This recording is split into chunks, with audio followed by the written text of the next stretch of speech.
Alright, I think that was a long enough wait. Go ahead and get started now. Make sure everything's queued up properly. Probably gonna be a minute before everybody starts coming in. That's okay. I'm just probably gonna do a little bit of tightening up on this animation. It's got a preview over here in the corner. And from there, I don't know. Maybe do some new stuff, some fresh stuff. Take suggestions. We'll see.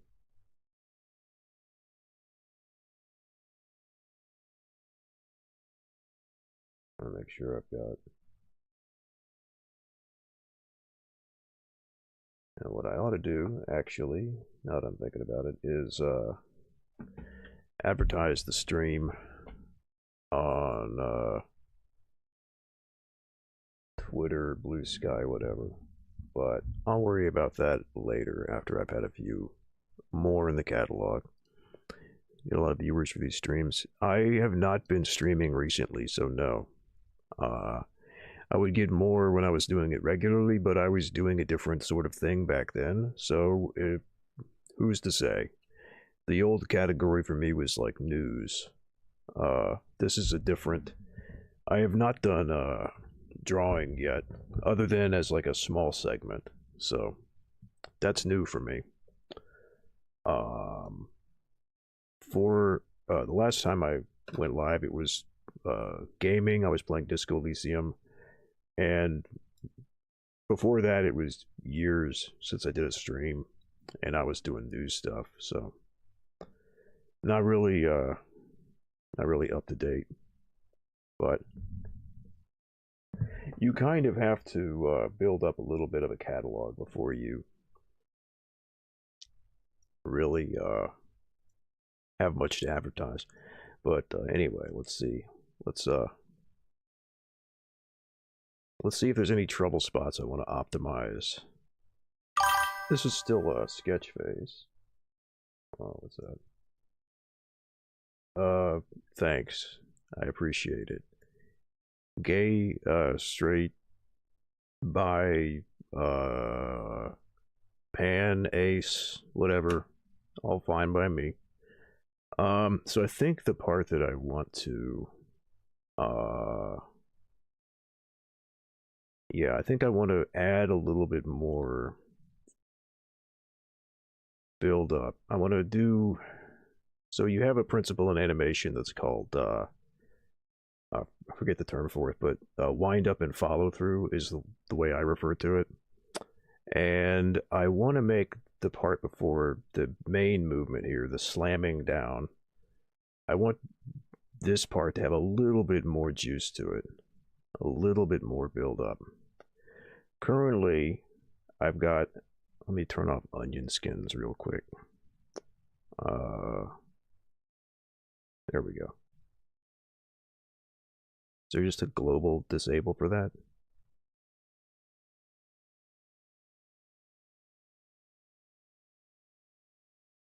No. I'll just turn them all off manually. Okay.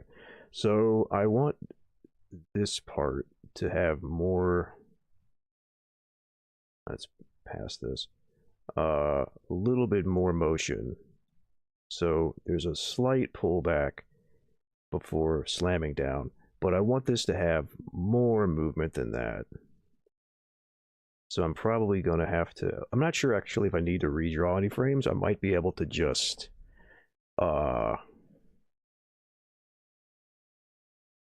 tilt what I've already got. So with this, the simple cheat kind of solution for this. So let's see, I've got a little bit of movement, and I think I'll start with this one. Let's see if I've got the right layer. I'm not even sure what that is. Okay. Oh, I've got a selection. That's why it looked weird. Okay. All right, so here is the arm. So I could I move the pivot point to the shoulder. I could move the arms slightly more. And here's where I do want the onion skins, actually. I can move this, so I want it to be just, I've got red as the previous and green as the next, so for reference, I can move it just a little bit more. And I'll use the arm as the guide. If I want to move any of our little pole jack here, it was just a slight movement. I wanted to slow down toward the end of the windup because that's going to signal that it's about to transition to the forward movement. So that's still not very much movement. Just a very subtle, I think actually instead of this,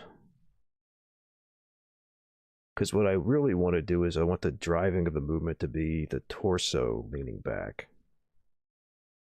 I've already got some breathing animation on there to help emphasize movement.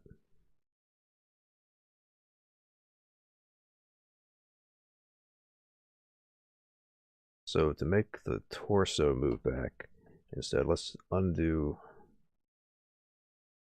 All right, so no more movement of the arms. Let's find. All right, so this is the torso. Okay.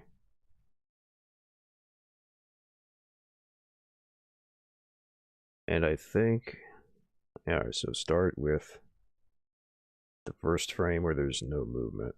Okay. And so here would be where I would start. And I do have like,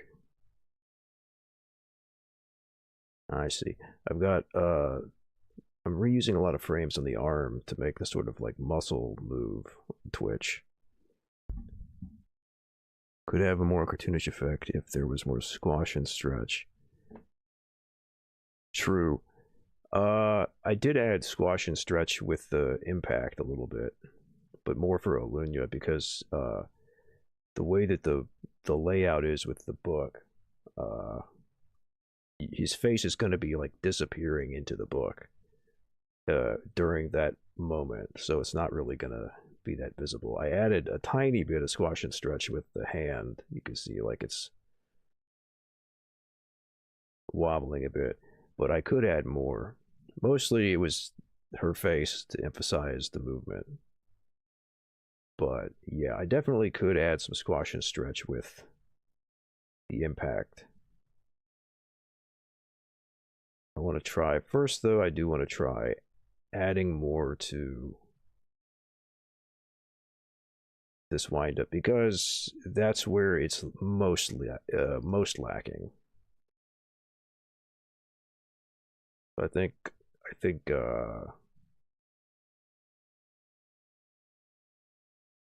I see though what you're saying about the impact at the end. All right, let's see.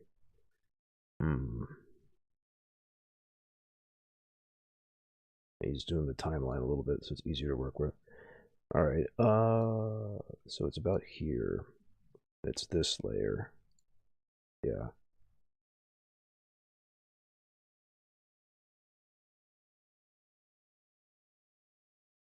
I could actually animate this on twos, I think. Let me start by adding a blank keyframe here. So this is going to be the end point before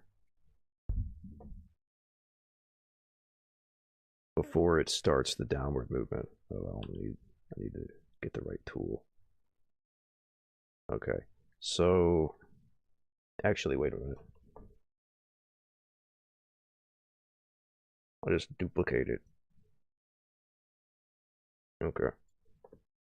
I'll duplicate it and then I'll erase what I don't need, what I need to change.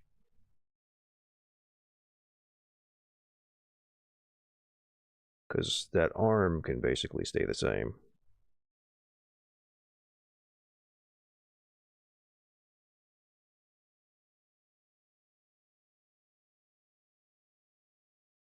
But all of this, well, the arm actually, I might want to move that slightly. Let's see, I need to select just that part.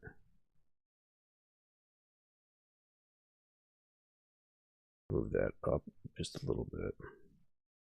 Actually rotate it some too.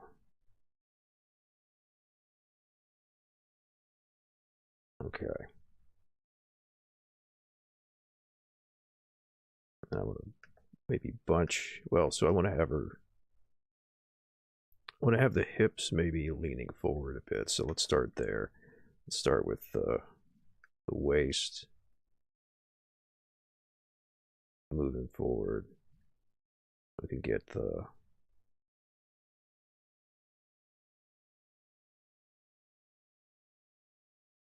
actually do it like around there.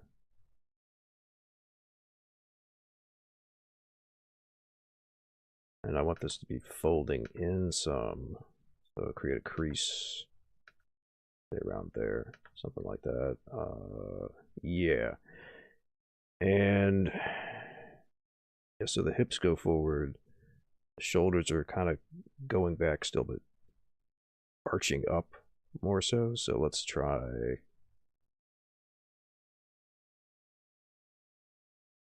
Yeah, move the bandana forward. And this is going to be a real subtle one. I might actually move this back to, okay, let's see. Actually, I want the rib cage to expand a little more. We're going to be, let's say moving forward. So tilt maybe a little bit like this. Yeah, like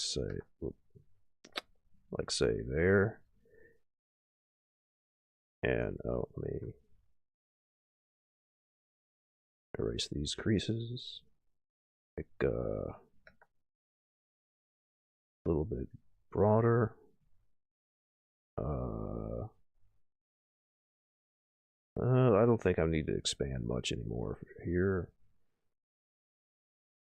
Let's go with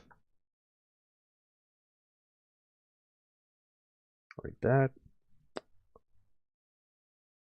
And what's left? I guess she's going to move a little bit forward, but let's see what's the previous frames do. All right, so yeah, she's sort of leaning forward here. All right, so more forward slightly, like there. And let me actually reduce the opacity on the onion skins a bit so it's more clear what the current frame is. Okay, and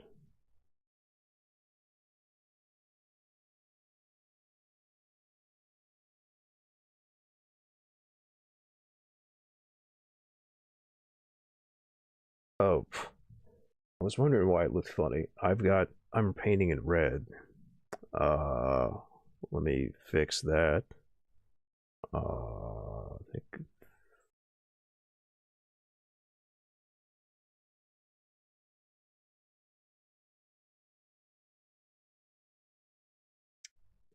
that didn't help.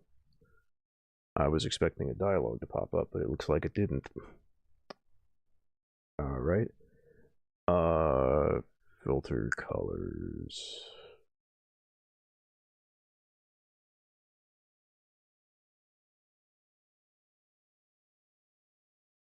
I feel like Krita is pretty bare bones when it comes to.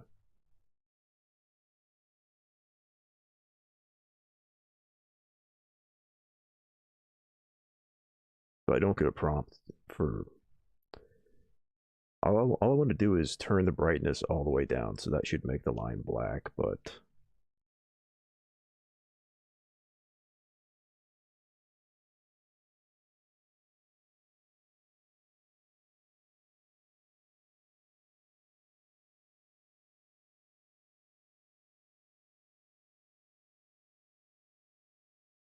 oh, it's in adjust, that's why. Okay, there we go. That does it. So then what do I got? What's left? I think that's everything. I think that's all of the lines on this layer accounted for.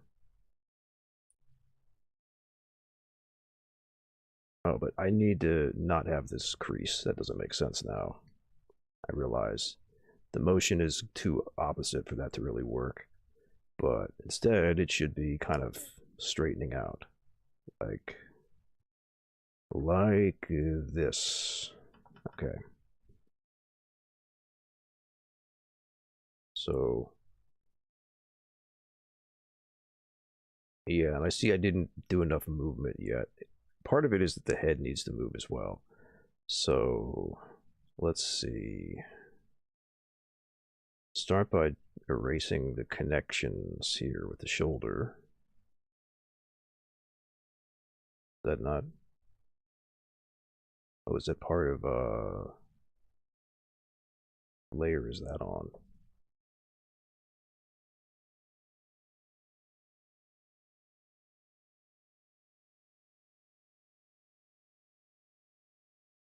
So that's part of the layer with the arm.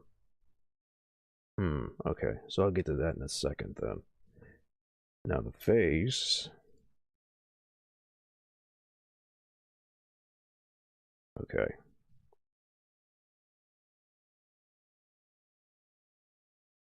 So the face needs to have a new keyframe here, duplicate. And so find exactly what I want the final position to be. So rotate it a bit. Move it back slightly.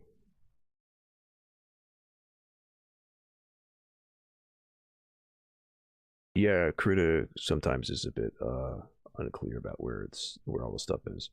All right, and then this is the head. The rest of the head is still on this layer. So let me select that. And I'm probably going to erase the neck anyway, but for now I'll just select it and rotate a little bit more. And that should line up about with the face there. Okay. Yeah, there we go. That's helping. So that gives me more sense of what I need to do here. And let's redo this shoulder area a little bit. Give it more of an inward curve. Yeah, that'll help when I change the arm a little bit. Yeah, because I want to move the arm back some. The problem is I'm going to end up having to basically redraw everything on this frame for it to work. Oh yeah, it was very intentional. I referenced the Behelit face when I drew it. That was the idea.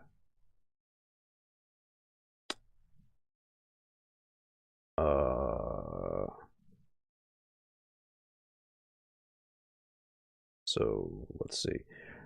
I overdid it with flexing the trap region, so let's do that a little bit more subtly.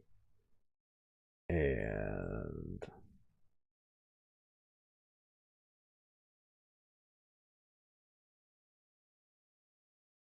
actually, let me pull this back.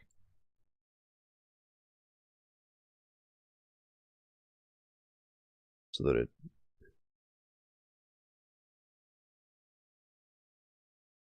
oh, and I will add a duplicate frame here for the face so I can tween the motion of the face a little bit. So I've got try to line that up.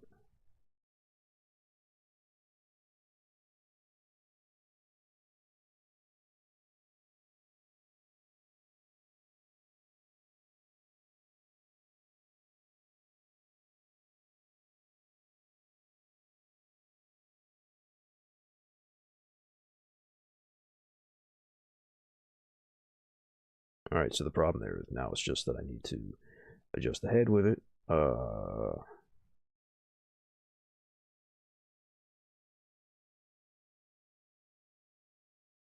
so the head now needs to move with that.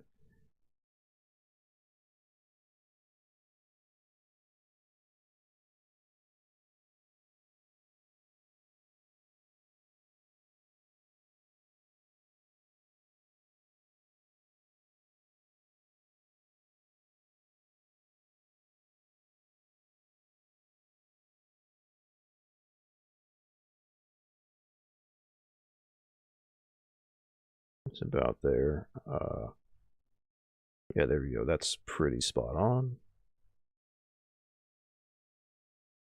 I think I probably don't even need to adjust the selection really. Yep, you can just, there we go. That's already, I don't have to do any extra. Oh, I did miss the little hair horn here for a couple of frames though. So let's fix that while I'm here. Here's the first frame where it's missing. And it'd be about there. Something like that. Actually, I'll do it from this side, make it a little easier. There we go. Actually, I can see down here where they meet.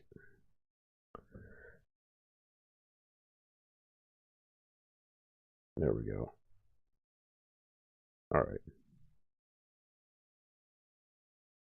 Yeah, so she's got the extra movement now.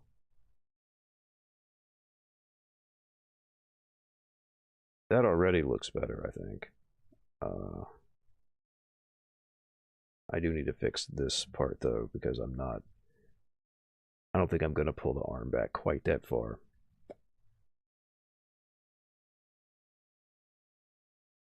Let's see.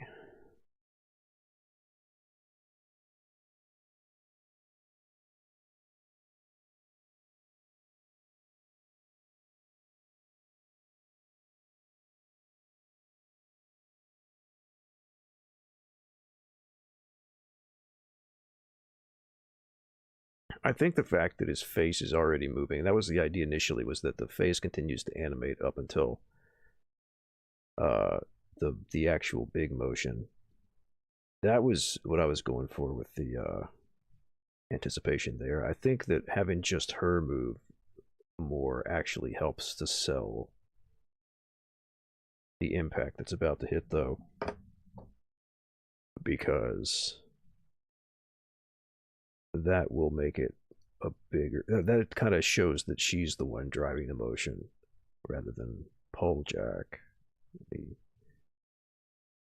render the animation really quick. Or do they change how that works?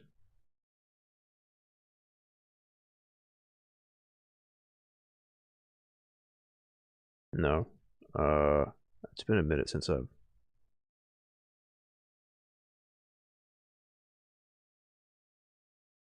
All right, let me render. You played D&D? Not for a bit, but yeah, I played D&D.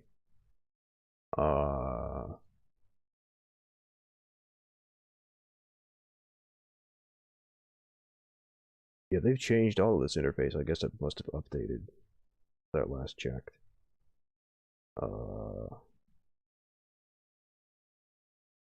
Asking me to do it as a video. I want a GIF. Huh.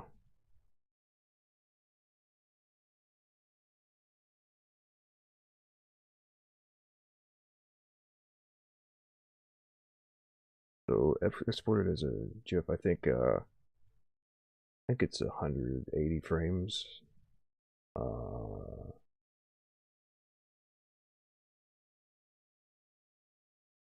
Don't want it as an image sequence. I want it as. Oh, I see. No, I do want it as. Oh no, this dialogue has bugs in it. That's not good. Oh no. So I need. That's It's bad. time for guillotine. Oh. I've usually lately been a DM. I've been a player as well. Uh, got some folks who are interested in playing, but I don't know if they'd be interested in playing on a stream. Let's see. I'm actually really shocked that this is as different as than it used to be. Um, I don't think it'll work differently if I do it as a GIF.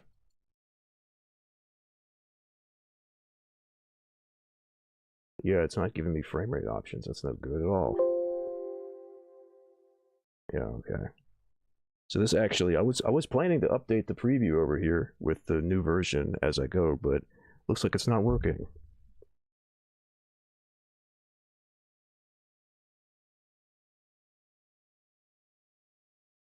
Collaboration DM? You mean like I've seen people do that before where they have like some of the duties fall to one DM and some to another. Like one of them does role playing and the other one does like adventure and puzzle design and stuff like that.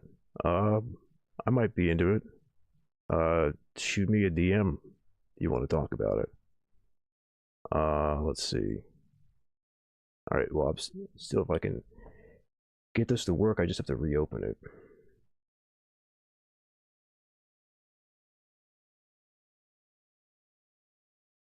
Okay. Uh, Now hopefully, it's not gonna completely mess it up. It should export. Okay. Well, I appreciate that. Simple milk. Uh, Thank you. So that should have finished rendering. Nope. It's just a bunch of individual frames. Okay. Oh, why did Krita have to go and change what was working just fine? The rendering worked great before. Now it doesn't work. So what do I need to change then? I guess export as video and oh, maybe if I tell it to do it as a GIF, put today's date on it, just to actually no, make it yeah, today's date.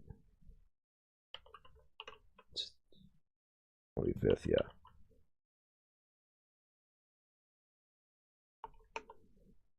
And let's not make it full 1080p. All right. Now let's see if that works. So I have to pick export as video, even though I'm exporting as a GIF. You want to share? If you want to share some details in the chat, go ahead. That's fine. Oh, and it did not. It still is just a bunch of individual frames. It did not put it into a GIF. Or no, it did, but it still kept the individual. Oh, that's annoying. Oh, I appreciate that. It's less of an issue for me than it is for whoever else is involved on your side. That's who you really ought to ask. Let's see. All right. So I should be able to just replace the preview image that I've got loaded up over here with the new one.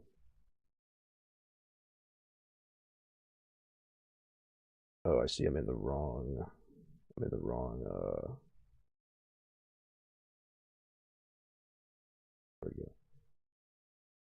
I need to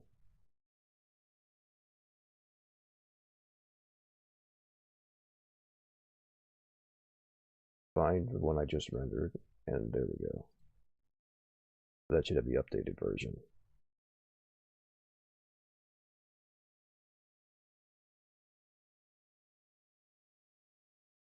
Yeah, that looks like it did it. Okay. Now, what are you saying?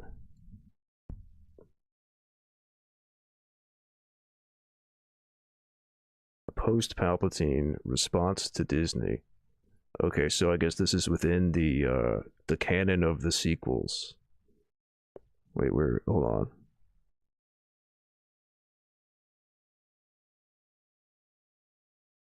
Okay, I got to split my attention between a couple different chats here. All right, so Disney canon, but post sequel, I guess. The new regime claims to be socialist and fighting the rebels in the New Republic. Okay, so I kind of see what you're saying. Organization that basically becomes a smaller Senate. So yeah, you want to have like a, I can't remember the term right now. State within a state type of thing. Not, I guess it is dual power, but more like a revolutionary body within the established order.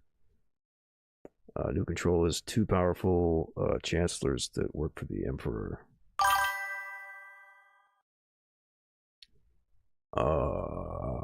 Where was I? Okay, next comment. Okay, it is still visible up on the screen. Good. I needed to check if it was timed out or if I was just reading something that nobody else could see. All right. Basically, Palpatine is dead. A rich celestial dragon. Well, yeah. You're talking celestial dragon. Now you're mixing two different things together. That's one piece. Uh, Install the dictatorship and the chancellor that control everything in the world government. Wait, world government? Isn't it a galactic republic? I assume by world you mean the galaxy.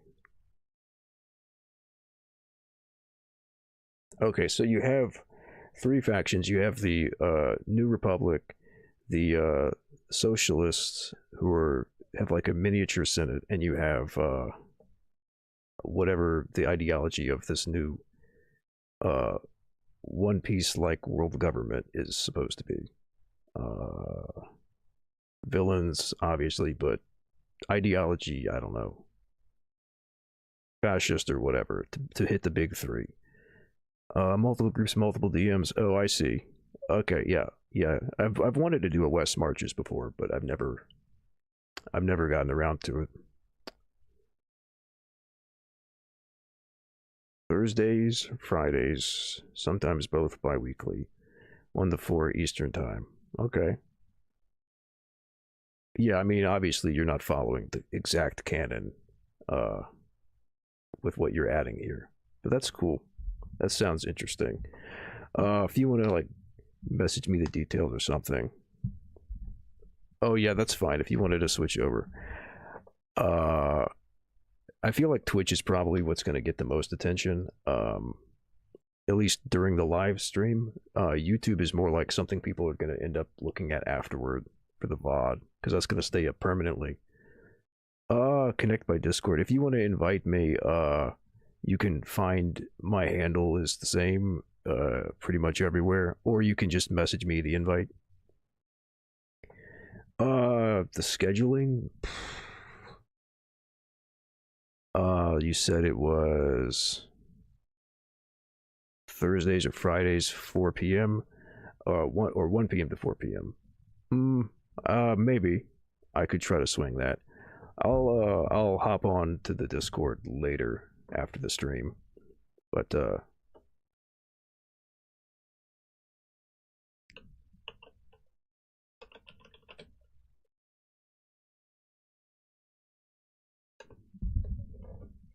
all right, cool. It's a neat suggestion. I've played some version of the Star Wars RPG before, um, and I've played D&D, so I don't know how much overlap they've got, but that's cool. I appreciate the invite. Anyway, let's get back to doing this. So I think that might have given just enough juice. Yeah, I was worried that it was kind of freezing up in the wind-up phase, but now with that extra movement, I think it works best. Yeah, I've played both Star Wars RPG and Disney. I mean, not Disney, D&D. Villain tone. Oh, I mean, I can, if you want me to, I can do. That's actually one of the things. That's one of the things I have for redeeming with the little channel points when you watch, is you can ask me to do an impression or something or do a funny voice. Uh, but yeah, no, I've voice acting is one of those kind of things I've dabbled in over the years. I try to keep it, fairly even toned and soothing for something like this, but I could dial up the evil sounds if I wanted to play a villain character.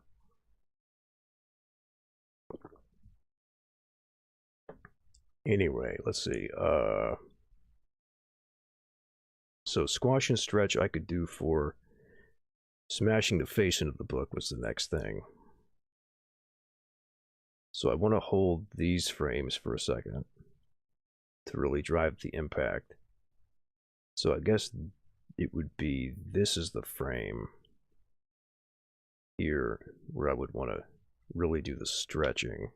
Let's find the right layer for that. Okay, so that's pole face. That's the body. The body doesn't need to be moving. Can I think that I'm limited. I don't think that Krita does let me actually change the width of the bar showing me the layer names, which sucks because the actual part that I want is the latter part. There we go. So here's the arm. And let's just do this frame by itself. And I think I already did this a little bit. Let's stretch out the hand and squash it a bit. Actually, let's skew it a little too. Okay, and then, all right, here's the face. Let's, my natural voice. Well, this is, what constitutes a natural voice is actually somewhat debatable, but, yeah, this is the voice I'm comfortable speaking in. All right, let's see. And I want to, actually, let's stretch more this way. Okay.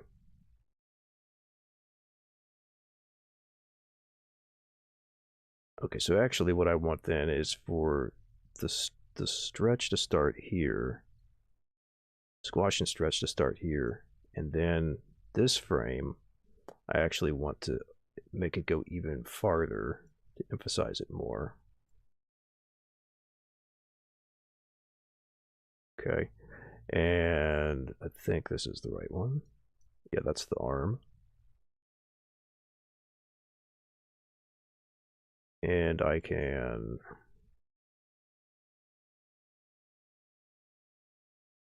make this fit. Oop, that's the skew direction. I can, there we go. That'll fit just about there. I think I got the thumb behind the ear. Okay, that looks about right. Okay, but the problem is I'm not squashing enough. And I need to do the same with the face. Yeah. Need to make the face squash more. It's stretched out horizontally plenty, but I need to squash it vertically to preserve the volume. I need to clip the ear a little bit. There we go. Actually, I want it to be Lower than that? Okay.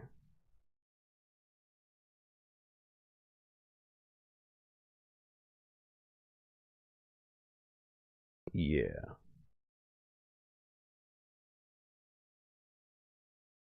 Knowledgeable in Cyberpunk 2020. Always running into the problem of being the eternal GM. I run into the problem that I find a system that I like and want to try to run, and then I have to convince other people to try it with me. I have more that kind of problem, at least historically. Okay, let's see.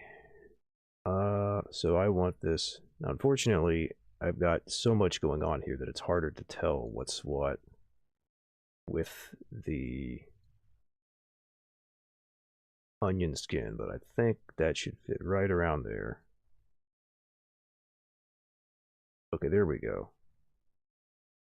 Now there's some squash and stretch, so a little bit too springy coming up though, maybe. But let's see how that looks. That definitely has more juice to it. Uh, let me re-render. If I re-render to the same file, I shouldn't need to re. I've got all the same settings. It wants me to reset from GIF to something else though. Okay. I should be able to if I just re-render. Yeah, let's do that. It'll take a second for it to up.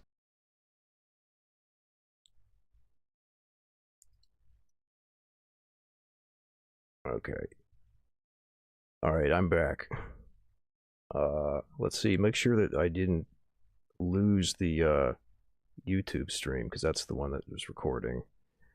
So yeah, rendering the animation crashed OBS. So let me see if it updated the file at least. No, I don't want. Why is it opening a GIF with Internet Explorer? What is that? Absolutely not. There we go.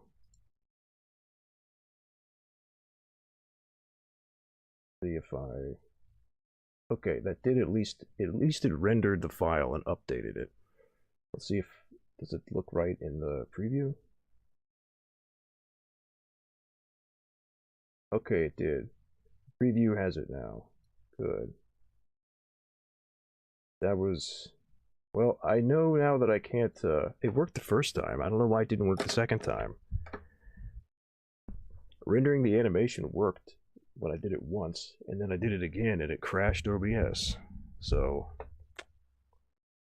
uh I don't know. I guess I just need to not do that, maybe. Uh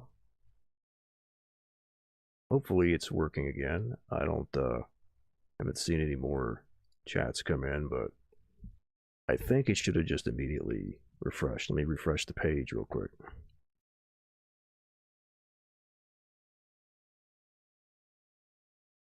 All right.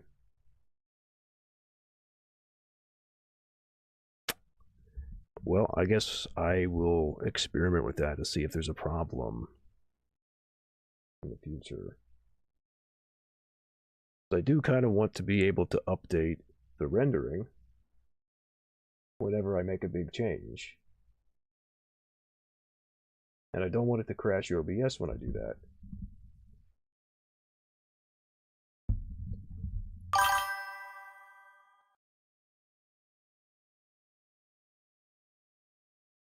Well, see, that's what I was doing before. Initially, it was just holding that pose for a second. I could still just add. So let's see. I do a hold frame on the actual motion itself once it's going down. Um, and I did have a hold pose here. I could just extend the time. In fact, what I could do is I could add a. See if I can. This work. No, that won't work because of how I cropped things. Let's see if I should be able to get this to look right with a few small adjustments to OBS.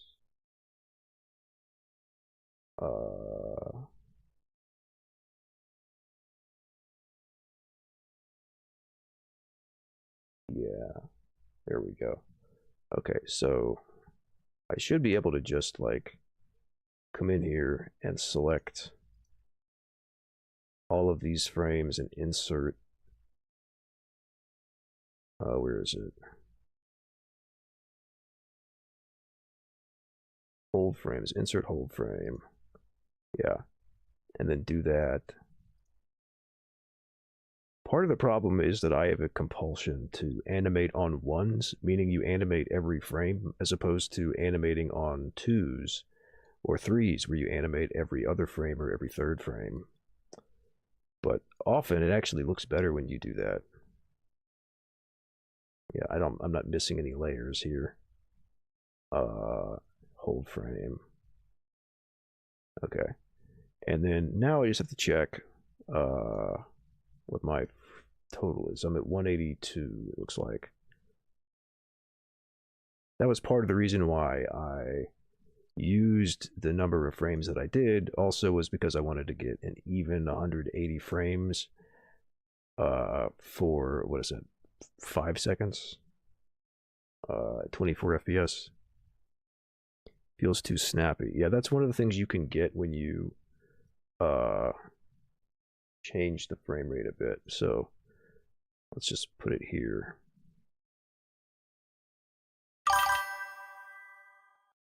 So yeah,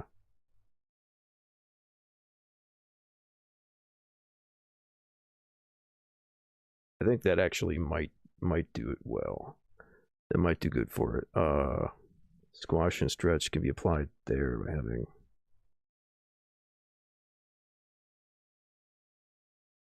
Well, I don't think the air resistance flattening it is going to be a factor because you can see it snaps from the up position to the down position immediately. And it's only when it actually impacts uh, the page that it gets the squash and stretch. But I could add squash and stretch to somewhere in here. So I would say the place to start with that would be at the end, actually. And do I have all of the tools on screen, or do I need to adjust? Okay. There we go. So I would start here with the head and neck.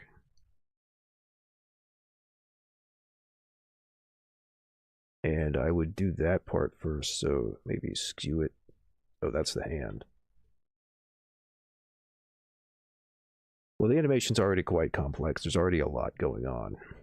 I mean, the render is right there. You can see it every few seconds as it goes by. So complexity is not the problem. The real question is how much time I want to spend. Okay, so I've got the face and the body on 2 different frames. So let's do the body first. Oh, I need to actually. This one. Okay. Duplicate. And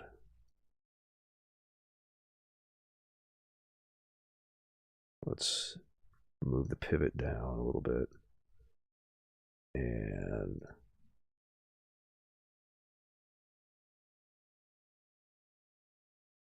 move up slightly. Out there.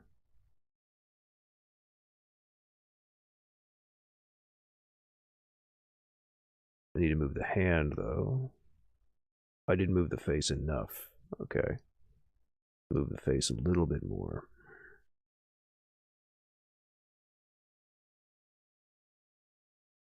I've rotated it too much. Right, that'll give it a little sense of movement. And then, because the thing is, even if you're doing like realistic animation, it still does help to do some of that more cartoony stuff. You just have to do it in a more restrained way. Here's the layer. So create a duplicate frame. Where's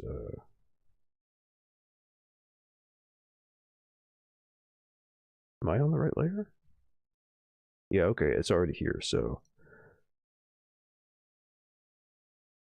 move it slightly up, and I might want to redraw some of the forearm a little bit so that it fits better. Oh, I see. I edited the wrong keyframe.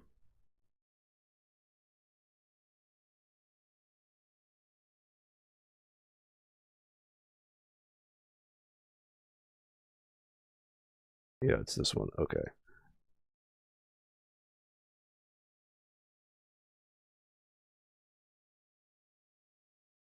There we go.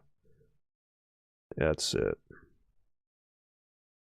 And I still need to adjust the face. The face I didn't move up enough.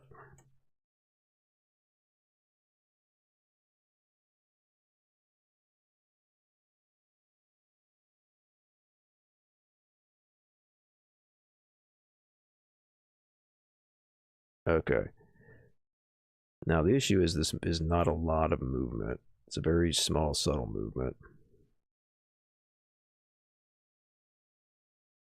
So if I'm going to move the previous frame, I'm going to have to do it even less. So let me go back and make the movement a little bit more intense. And the hand is this one? Yeah. All right.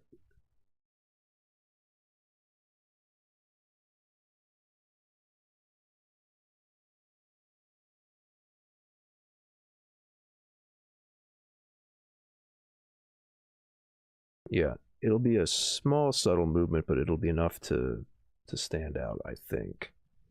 Okay, let's start with the face. Okay, and let me get rid of all but the two onion skins. Okay, so I want the eyes to be right around, the pupils go right around here.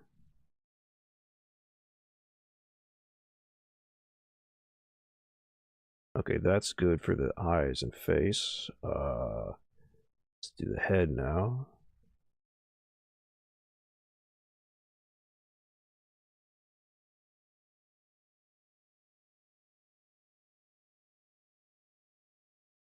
And this,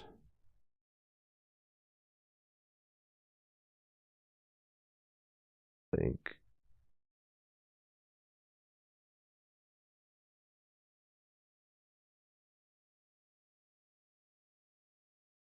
yeah, that looks about right. Not quite squash and stretch, but it adds the movement a little bit.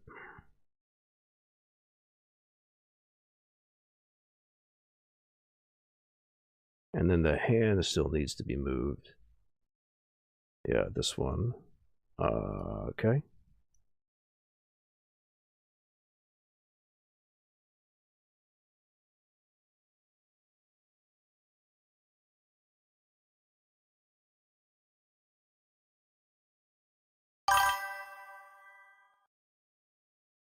There we go. So now there's some additional movement on that one.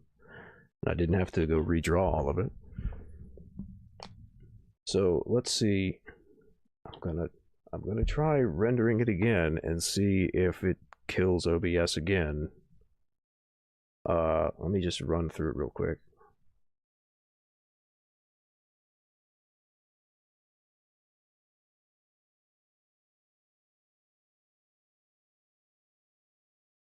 I might actually want to add one more frame. Yeah, I do think that slight motion right before does actually help with it. What I do want to try though is I want to remove the hold frames here just to see how it looks, because you're anticipating from the previous frames that they're going to last for 2 frames each. And then when this one doesn't quite last as long, it might give you a sense of surprise when the motion kicks in.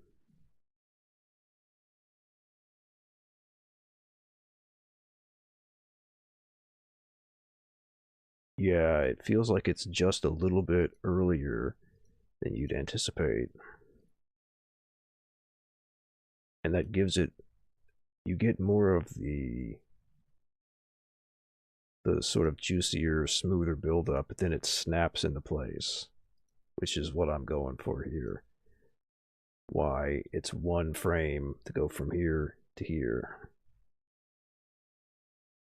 So that, I think, is just what I'm going for.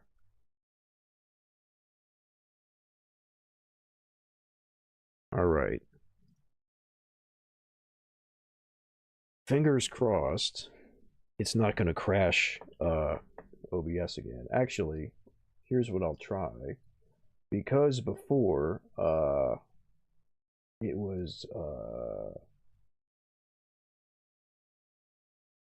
oh, you know what? Actually, I think it might have been because I had the preview in here and that updated while it was reading it.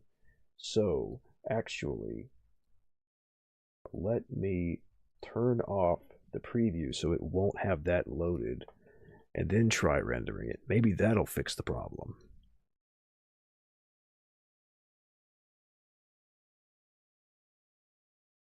Everything else should be kept the same.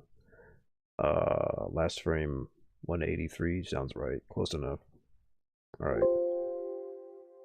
Yeah, I know. Existing frames, just make new ones. Make it over the same files. And overwrite. And this is where it'll kill the stream if it does. So let's see what happens.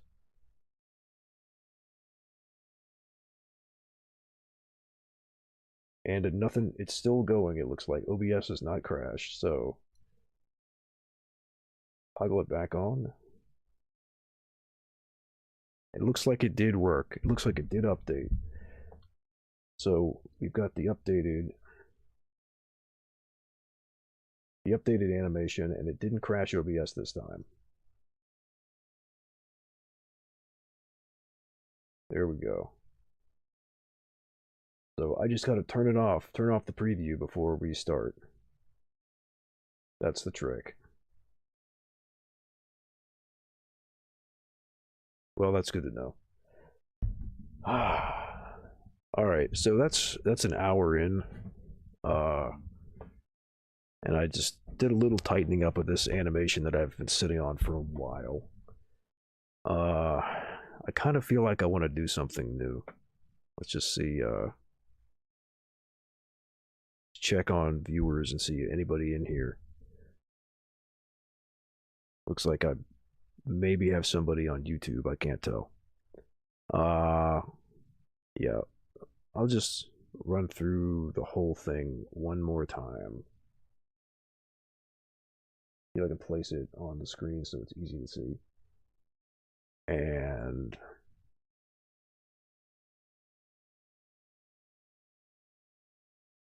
just make sure I'm happy with how it looks in the viewer.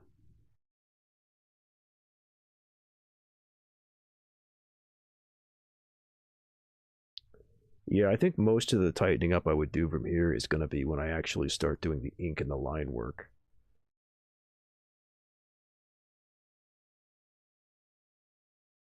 I might end up skipping some frames or adding some additional frames in that part of the process. But for now, I think we're pretty good. I'll maybe come back and do that later. I feel that might be a little bit tedious for a live stream, though. So that may not be ideal content, and maybe should just do that on my own time. But I don't know. I don't really know what's good for engagement and viewership. So yeah, that's that one for now. Let's close it out, and I'm gonna make a new one. Start from scratch.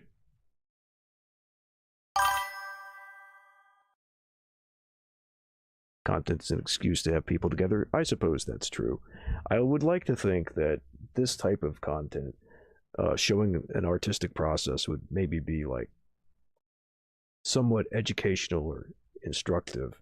It's less so when it gets into the just tedious stuff of like inking the lines you already sketched or like coloring or something. But yeah, let's see. I'm gonna just do a landscape, and let's see. How do I? Well, I'll start off with like a group layer for the sketches, and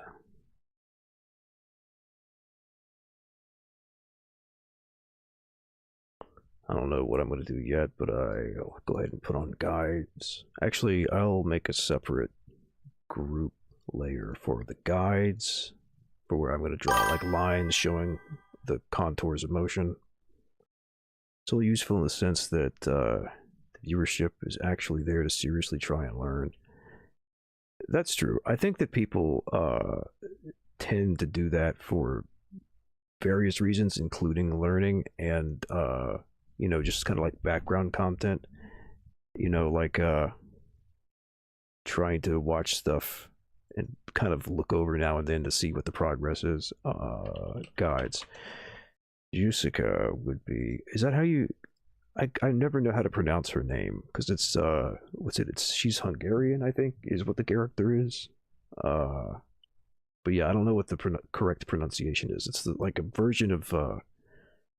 It seems like it's a version of the name Jessica, which is pretty common, but it might be a totally different etymology. I don't know. Uh, all right, they're just let's actually turn the preview off since we're now doing a different animation. So I just set up some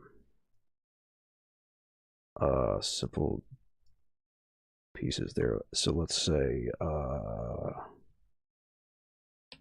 make this layer just the model layer. So I was gonna do Utsika. Okay.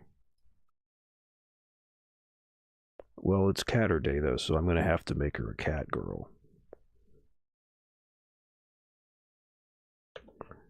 Let's see if I can find a good reference image that I can place off to the side.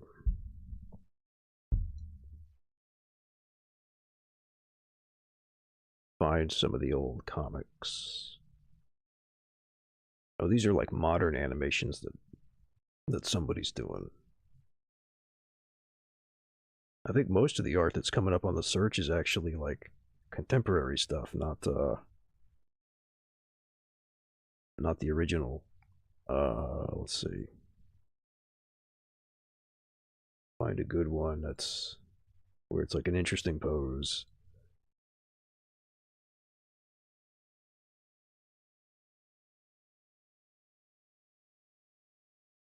I think this will do. I'll copy this one and paste it in as a reference image.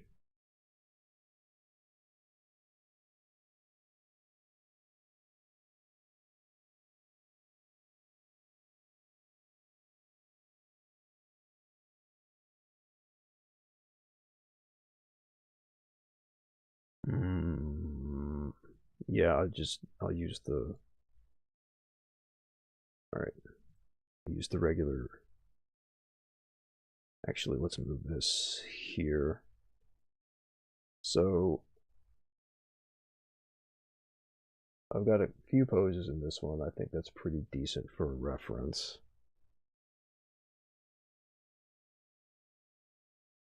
Huh. Yeah. Uh, I actually, what I should do maybe is do something with her and Alunya in the same picture. Preserve like the integrity of the characters both. Uh, Try to think of what would be good for that to look like. So let's see. Actually, pull this down really quick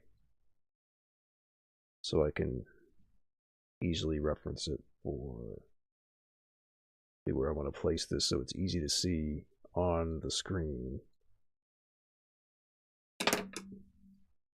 All right. Let's say so she's about 4 heads tall, it looks like. So I could try to do Alunya in the same proportions. She'd be like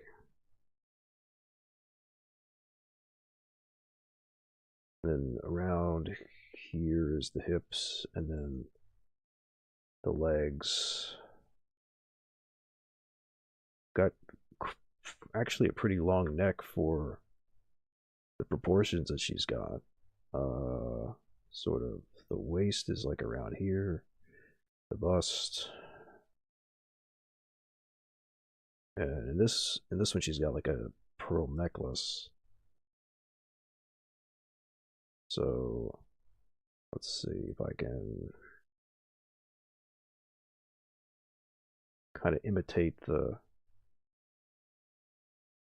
style a little bit. Might have gone overboard with the hair there, but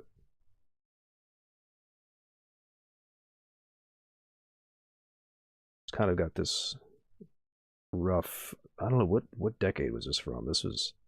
It's giving to me kind of like '90s style, but I don't know. Betty Boop.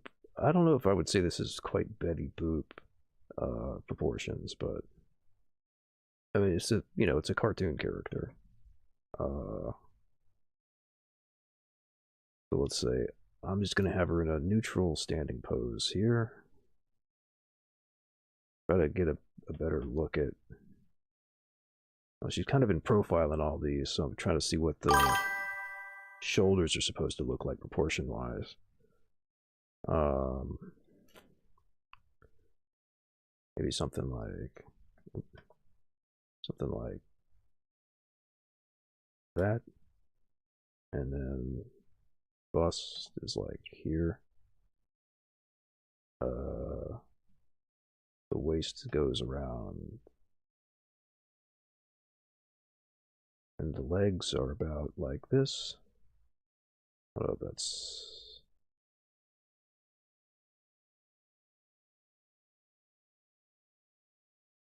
yeah, like they don't really. There's not really a defined knee though, is the thing. So I could try to do like more like this.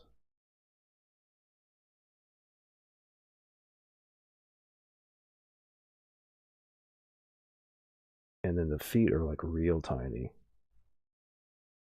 Yeah, 60s to 70s. Yeah, I feel like this is still probably, even for the day, trying to be like somewhat nostalgic for earlier decades. But it's kind of ironic though because of the whole like modern woman type of theme that the whole thing had. Let me try to get closer to get the.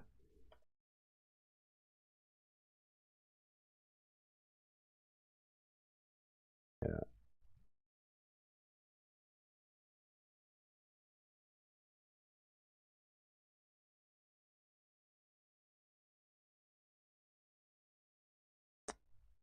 there we go. All right. Okay, and then she's got like a midi skirt, so like around there, and let me raise the shoulders a little bit. That's a little too low.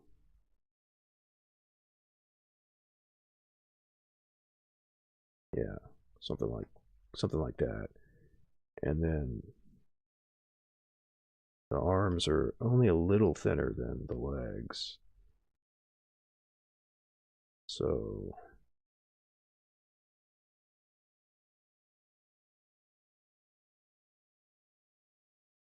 I want to make them.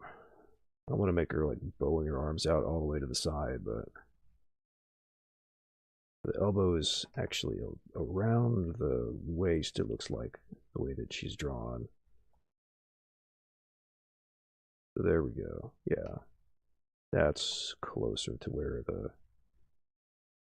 And then the hands are pretty simplistic. They flow right out of the arms. They don't really have a defined wrist. That needs to be pulled up slightly.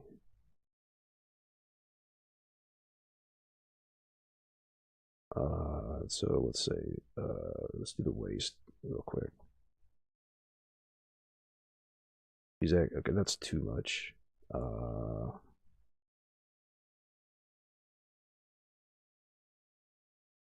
Like that's better. Maybe too little.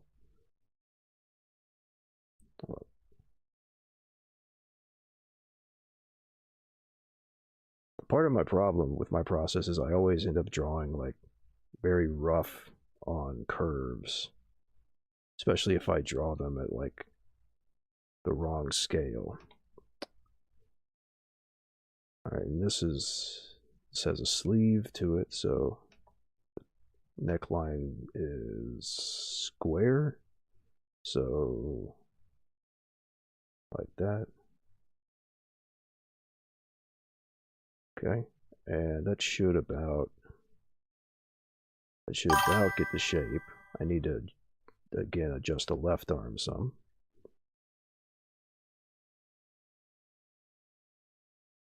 Oh, I just like having reference images in CRUDA. That's I just like that interface. It's easy because I can just look at it directly. And the hands, I'll do like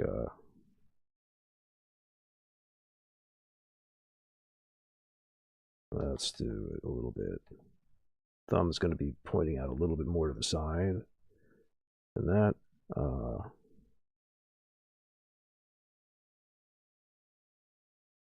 Yeah. She doesn't have her. She has her pinky still curled in like that. And kind of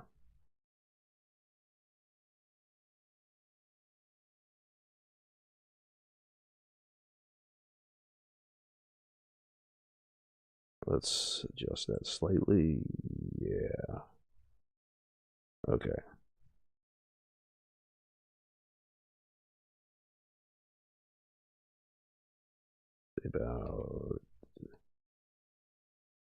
About something like that, and then the other fingers curl in and the pinky sticks out.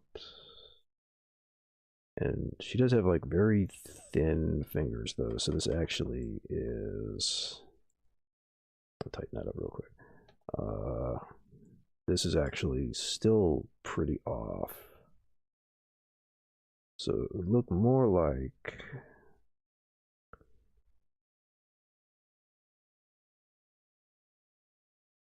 this and connect them back.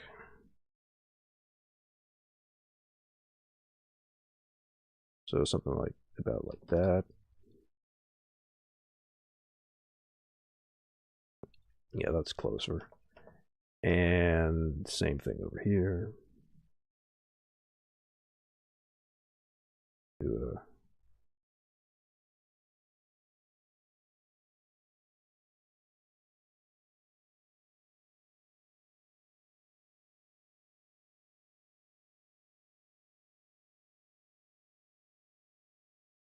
give her a bit of a bend in the fingers, kind of a neutral pose.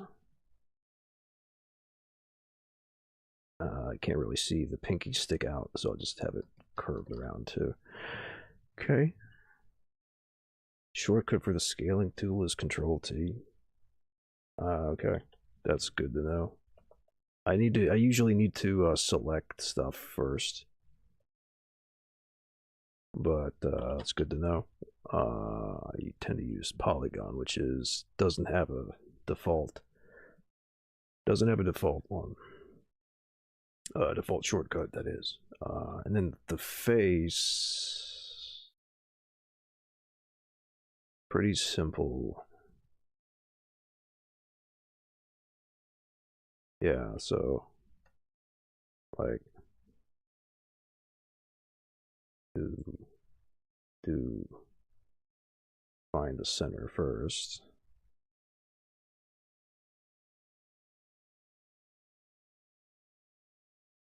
And she's got kind of like her cheek, it has a bit of a defined shape to it, so let me do better than that. Something like, yeah, something around there. And then the forehead. Okay, and then I'll redo the center line with that in mind.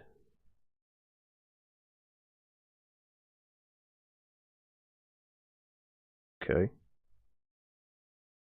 And eyes. Yeah, I should make a shortcut for the polygon selection, but I don't know. Start with the nose. So she's got like a upturned pointy nose, like, and then just a simple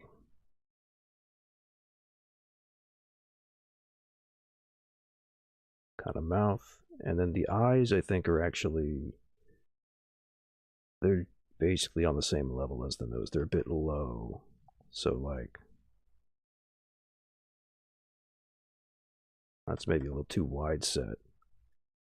Something about here and here. I need to also draw the lids on, and yeah, that's about right. Although, unless she's got her eyes closed, they're open, they still stay in that round shape. So I just need to really add the lashes placed about there. And then the pupil size. The pupils are small, actually. A lot of, attempt to make like girly characters. The pupils will be made like bigger to give like doe eyes, but she's got pretty small pupils, actually. I might have gone bigger. Yeah, I think I did actually go bigger than the picture did. There you go. Okay, so that's about it's about the shape. I think I might make the head a little. I need to make the head a little bit lower, the neck shorter. She does have a bit of a long neck, but I overdid it for sure. All right, so there we go. That's our model. Hair in the face, the eye. Yeah, the hair is very particular, and the face is kind of like a generic, but like round face. I think actually what I need to do is remove where I added, remove where I added a more defined jaw, because she doesn't really have that. Okay. And the hair also could be a little bit more like down here, swooping up. Or no, that was pretty close. Um, but like let's say like this maybe. Okay, and so that's her, and Alunya, noticeable in the panels where she has the mischievous look. Well, let's see. Look at the.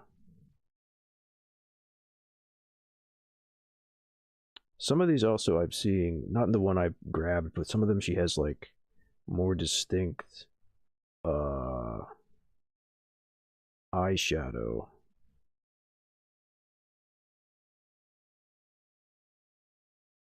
where there's like heavier ink on the top of the eyes. Okay. All right. And then let's do Alunya in the same proportions, roughly. I think that a lot of the drawings of her are more like, I don't know, 3 heads tall or so. Tend to give her a really large head to emphasize the sort of like cartoon uh, appearance of the character. Okay, and then say spine, the hips around here.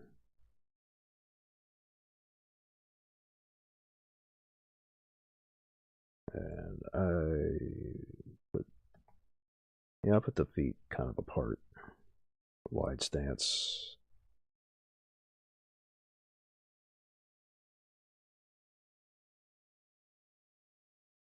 Actually, have the feet facing this way.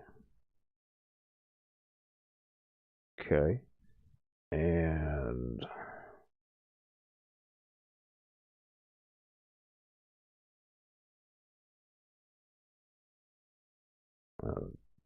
needs to be a little lower than I was about to put it.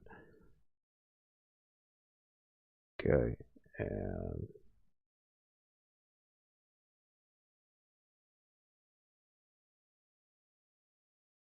I'll just have her in the same pose pretty much, I think. Uh,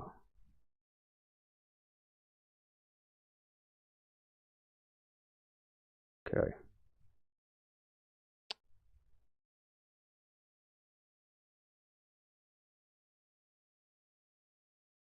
Let's do, yeah, okay. And so Alunya's most distinctive features would be like her eyebrows and her sort of, I don't know, loopy hair horns that she's got down here. Uh, she's got a pretty distinctive hairstyle.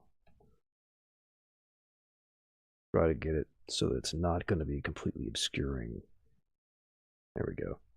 That ear. I want to give her some maybe chunkier, yeah, chunkier locks of hair. But let's see, yeah, there we go. Swoop in front and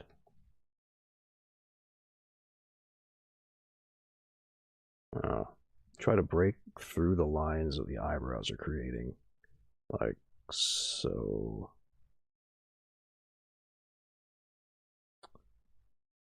Do the opposite side.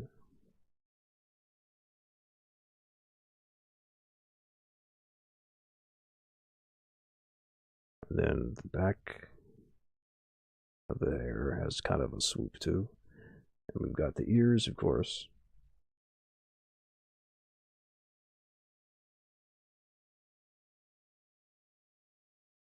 I don't need to do the back side really because the hair is blocking that.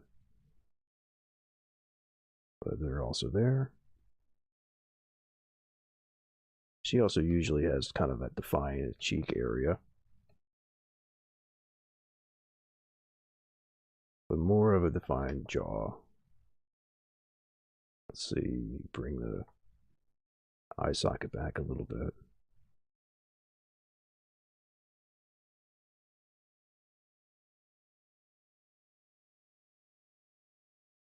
Give her maybe more of a cat-like. Nah. He usually is drawn with pretty large irises.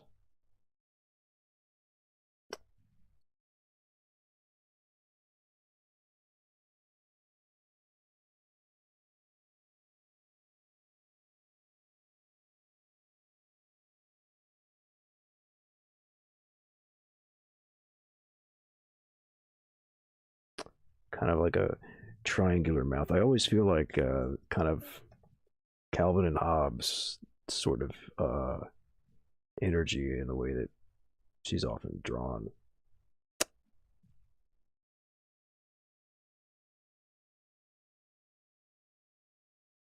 Something about like that. And then the neck with the bandana. And I kind of prefer the single tone red bandana because it contrasts with the black shirt or dress or whatever that she wears. But I think the classic really is the two-tone bandana.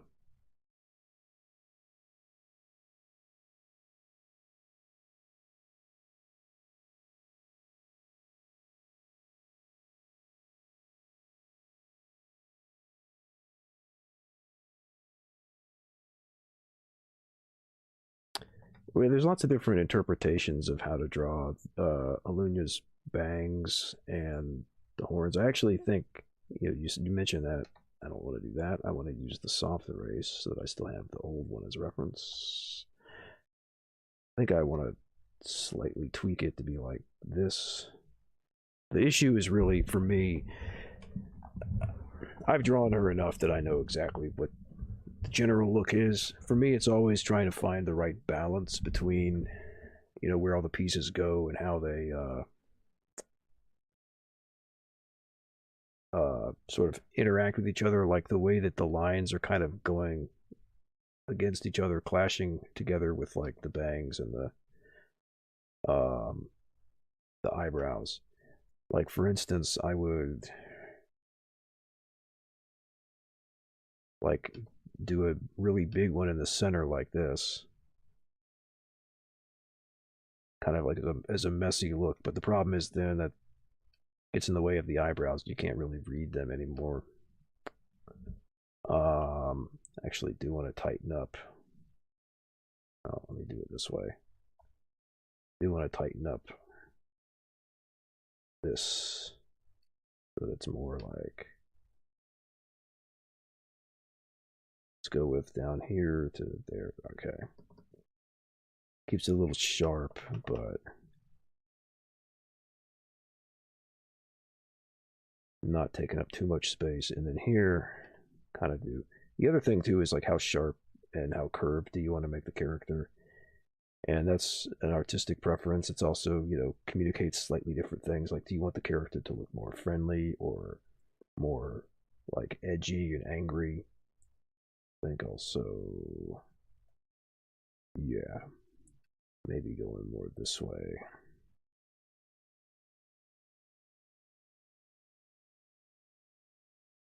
Yeah, adding a little bit more detail there. Okay. Let's see. Shoulders maybe could be a little bit wider.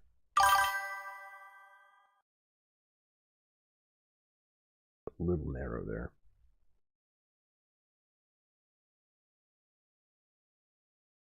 Oh, the Disco Elysium. That's yeah. So that's kind of like a impressionist realism, I guess. Um, a bit a bit specific, and you kind of have to do some interpretation of like, well, what's this stylized kind of cartoony appearance really representing in what a real person would look like? Kind of going from there. All right, and that's about.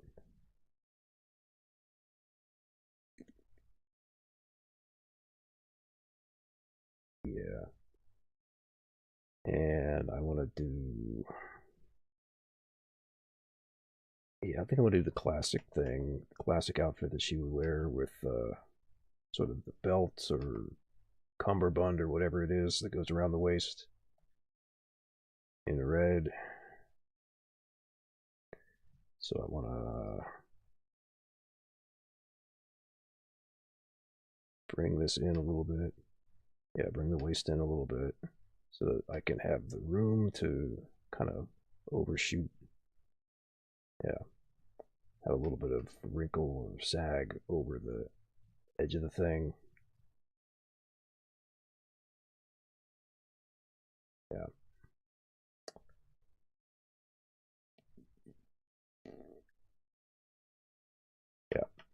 and then the legs, but I'm just going to kind of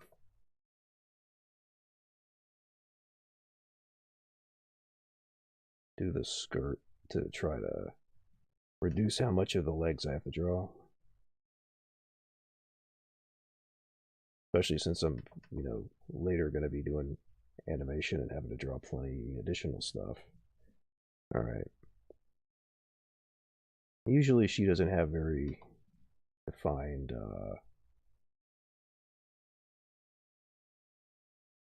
like leg muscles and knee and all that stuff. So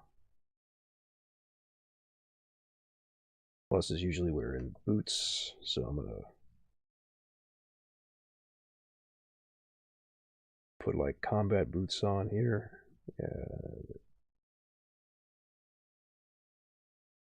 About like, yeah,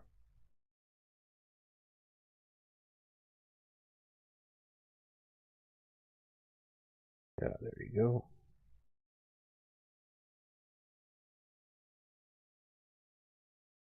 Okay, and same type of thing, just from a slightly different angle.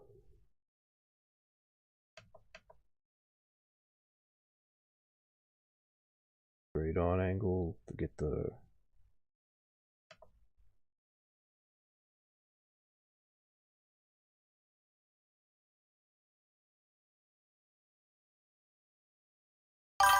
there we go.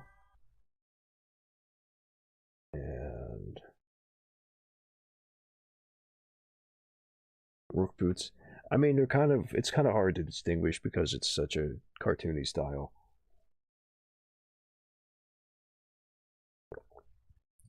I think both of those work for the character. And that is one of the nice things is that people have over the years given her different outfits, slightly different designs, as fitting for a mascot that's supposed to stand for a variety of different things, political ideologies, and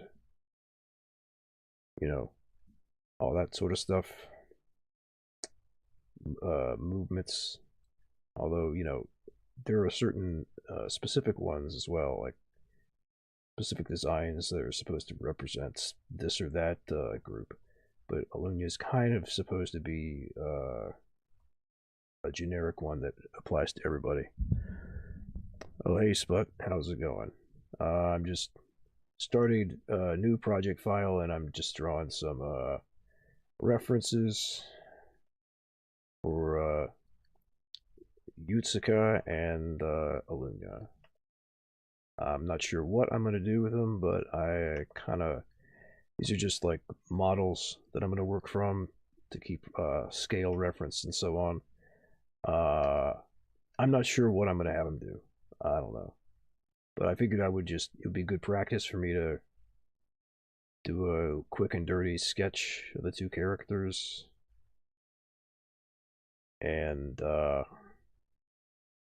figure out from there what I want to do with them.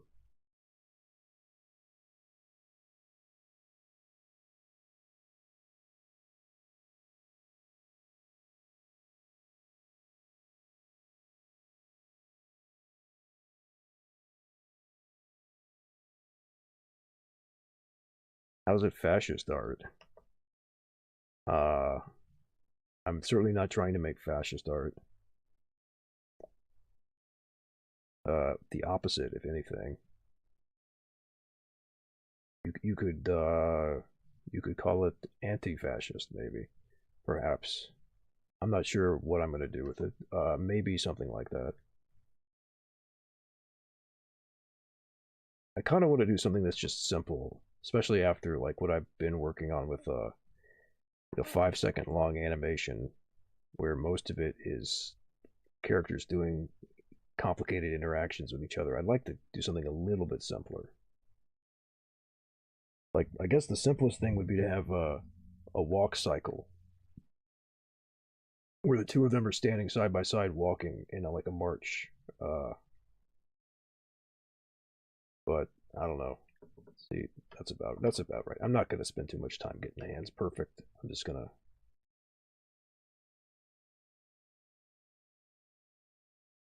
It's gonna get the proportions here about right. Okay. All right, so this is our we're working from. Go ahead and save that. Uh,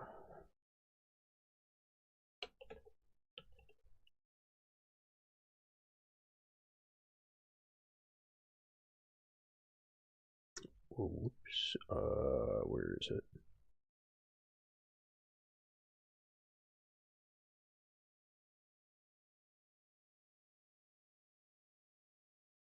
Oh, it's at the top, of course. Okay, so that's actually saved for the first time now.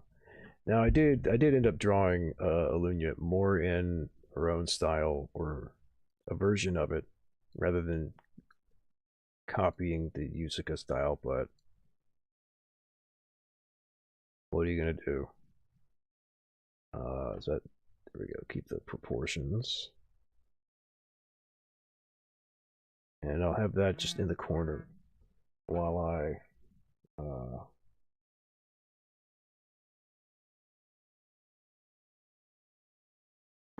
Yeah, I saw the message. Yeah, Napoleon the Third.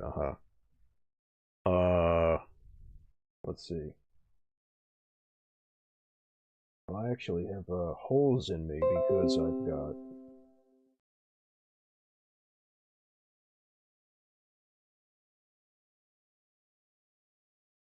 got the camera set a little off.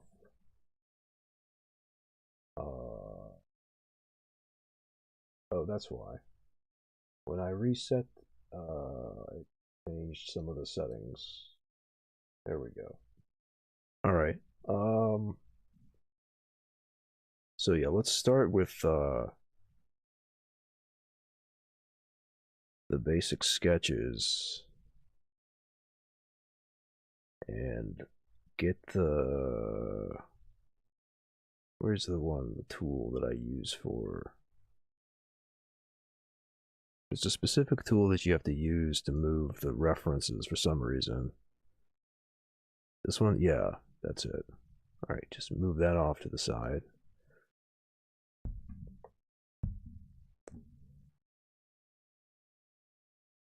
All right, let's look at you know what? Yeah, let's do just a walk cycle. Something very simple. Oh, you know what? Actually, I forgot the most important. I keep doing this. I always do this when I draw Lunya. I forgot the most important detail, which is the tail. So start from about there. All right, there you go. All right. Okay. So let's say let's have and I'll do all of this on one layer. Let's have Alunya in front and or no, let's have Yutsuka in front and Alunya behind. So Twitter morality. Oh, I didn't pay any attention. I don't watch the Twitter stuff. That's not for me. I'm not into that. I uh I got no opinion on that stuff. Let me actually move. It'll work better if I do it this way.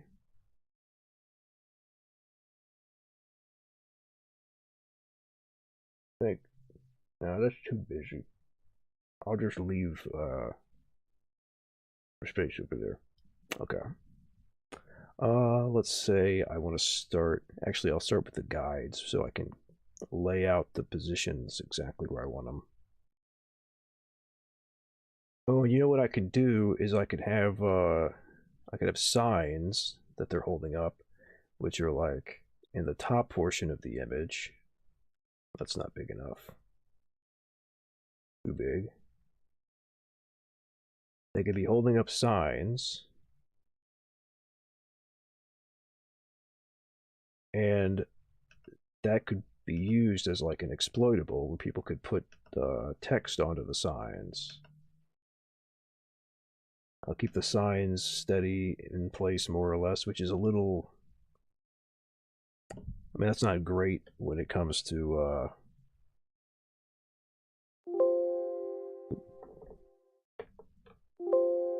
That's not the right one. Which one is it then? Control T. Okay. Uh, but I will make do. It's not ideal to have something that's just like static and not moving while you're trying to have your characters walk, but you know. So that'll be where the signs go. I need to. That's a little bit, a little too much, I think.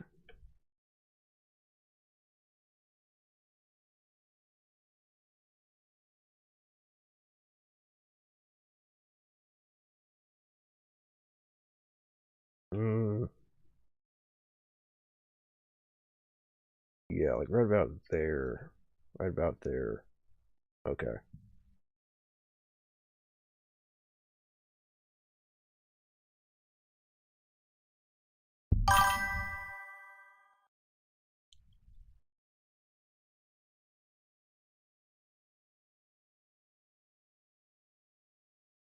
Oh yeah, no. Anytime somebody posts something where there's like some degree of sensuality or sexuality, that always happens. Is you'll have people who are only interested in it for that, and you'll have people who are like hate that sort of thing, and they'll end up fighting and causing drama. You know, that's just how it is. You gotta just accept that, I guess. So let's say about there, and idea would be that they'd be. I'm just. This is just very, very quickly kind of. This is not supposed to look good. This is just a quick sketch of. Try to get the positioning and the proportions right. So and if I'm gonna do walk cycles, there's gonna be everything's gonna be moving. So this is about. Yeah, let's say for starters, I'll kind of sketch out. I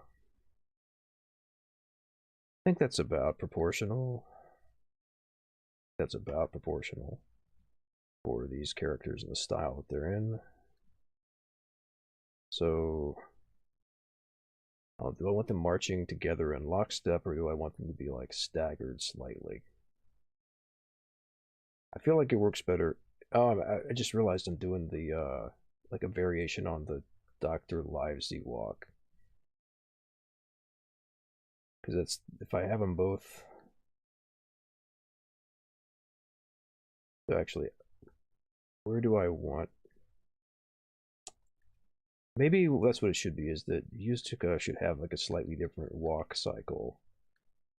So like smaller steps. Alunya would be more like tomboyish, and Yutsuka would be a little bit more feminine. Although they're both tomboy coded, so more than coded. Uh, but that's just to get the positioning more or less accurate.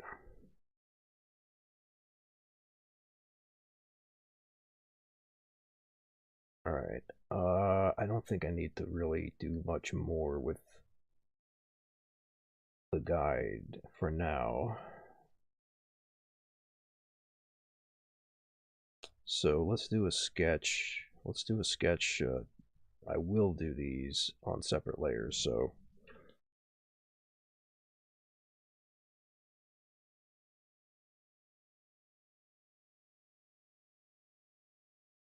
uh, And remember which one's which.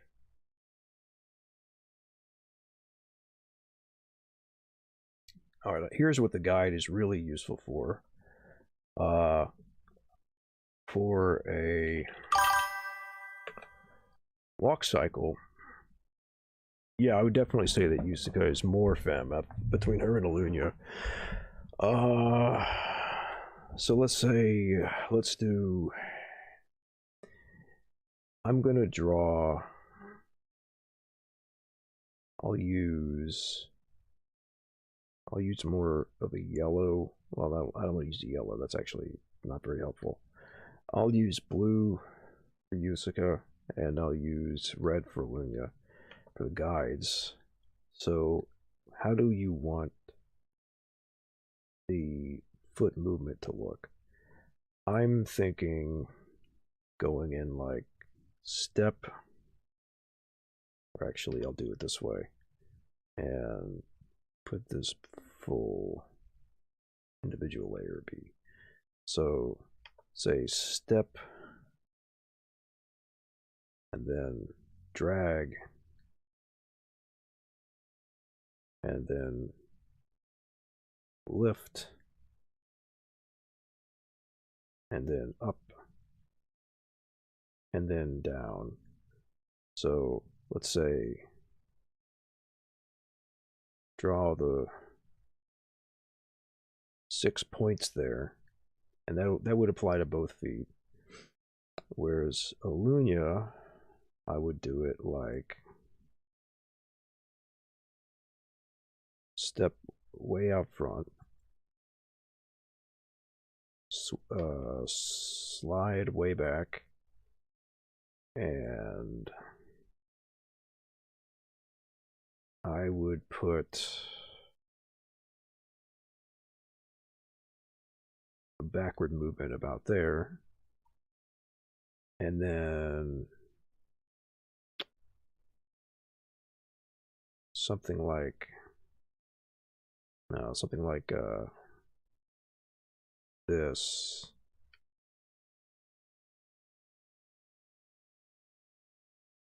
Let's say, I want to say like that. And so we've got, for doing 6 frames,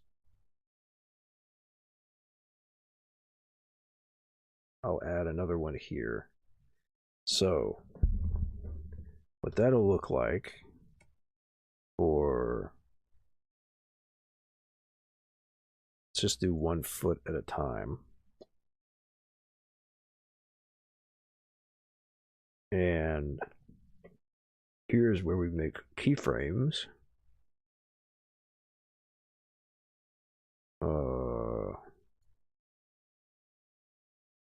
Okay. We'll actually, I'll go ahead and make all of them.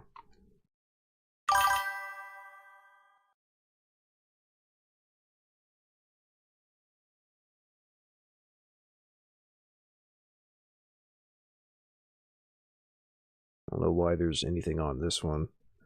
Shouldn't be anything on here. Oh. That.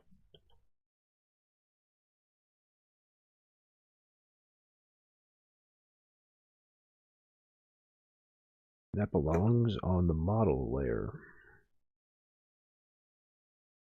Okay. Whoops. Nope. Nope. That's also not right.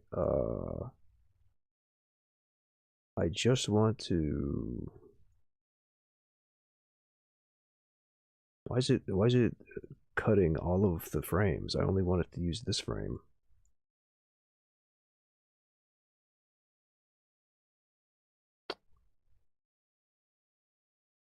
I don't want it to cut all, whatever. Whatever, it doesn't, I don't need the tail in the model anyway. I don't know why it's like that though. I should be able to just Control X, Control V from within the frame. Anyway. Oh yeah, there is quite a lot that goes into even basic walk animations. I'm kind of like freewheeling it. There's proper techniques that you're supposed to follow. There's like a standard one for both Western and Eastern styles, like Western animation and like anime styles. But I'm just gonna do some real basic ones. So let's see. Start off with the foot like this, and then lift the foot. Oh, whoops. Here we go. Turn on onion skins. Second frame, you lift the foot.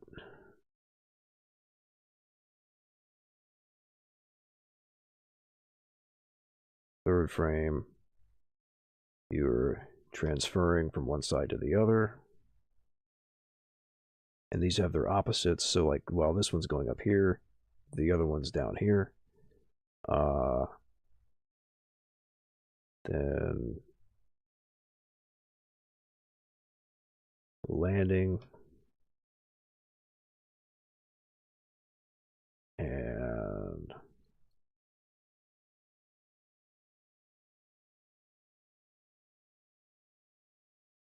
you pulling it back once it's flat, and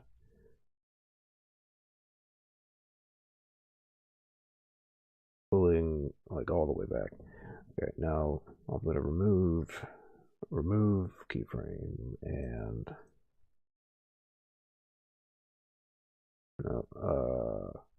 change the settings so it goes from 0 to actually make it 0 to 23. No, 0 to 11. And I'm going to put a hold frame in between each of these. So then, all right, so that's like the cycle for 1 foot. And you can then copy, let's see, copy from here to the opposite frame. No, I need to paste the active layer. Yeah, there you go. And then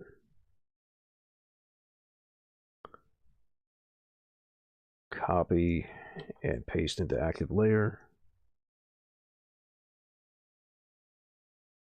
And then one more time. There's Control R, okay. And does this have one? No. Okay. So now, oh, I skipped something. Hold on. Oh, yeah, I didn't do the first half. Okay. Well, actually, what I can do now is delete these. And, yeah. I can clone keyframes and paste, and now it's going to have the same data, so I don't have to have like entirely new drawings for each of these frames. It'll just use the same data over and over again. I can see here where it's a little bit too fast, that I should add some more hold frames and make a blank frame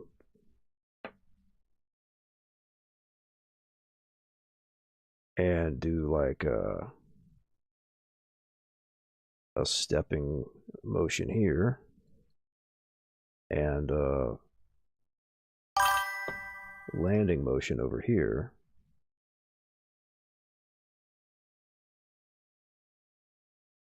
And then I will clone those and add them here.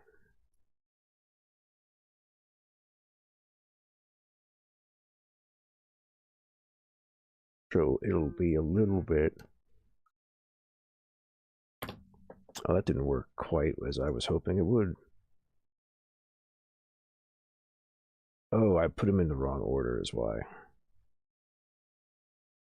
Oh, they need to be here and here.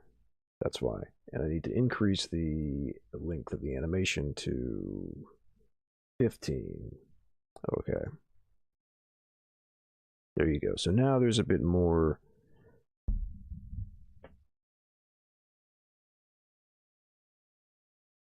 And then, yeah, there needs to be another one like that up where it's higher.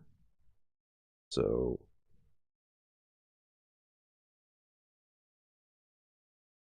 I need to add an additional blank frame here. And I'll go ahead and do it in the same spot, just so it's easier to tell where they belong. Now it's up to 19. Okay. And actually, let me go ahead and clone and paste so it'll already be set up to do that. And I'll give it a little bit of an ease in so that it feels like you get the motion started up and then it's faster before it lands again. Let's see how that looks. Yeah, there you go. There you go. And this one, let me find exactly where the... So this needs to be the same. I'm going to be easing a little bit from this point to this point on the bottom. Oh, you can't really see the cursor that well. From that side to this side on the bottom.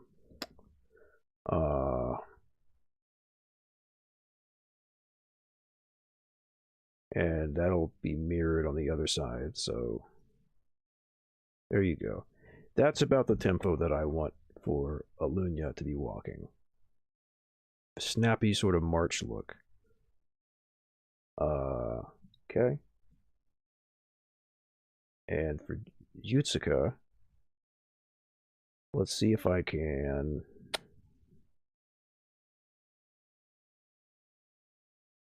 How many frames is this per cycle? 2, 3, 4, 5. So five frames. I maybe could add another one somewhere.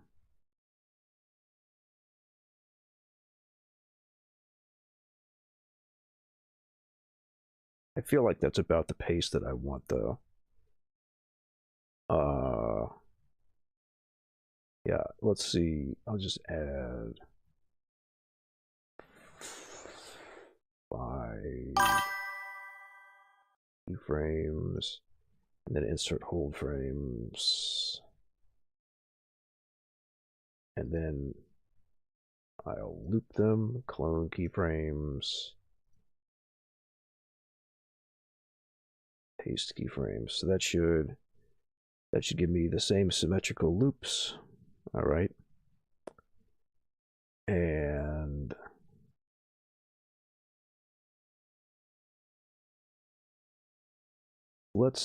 I think I want to try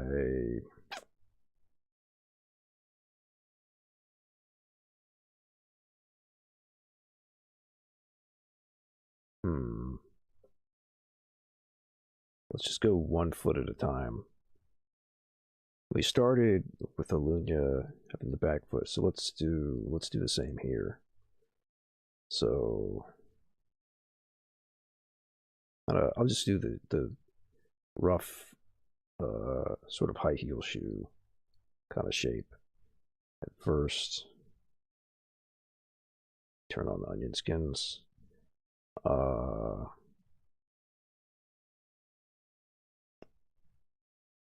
And then let's say kind of that's too steep of an angle. Let's do it like this. And because here's where it's going to be more of an angle.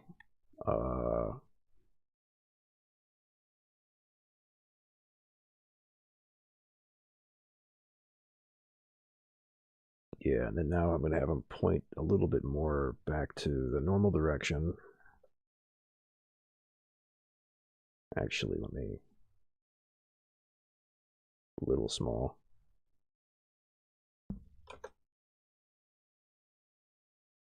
And then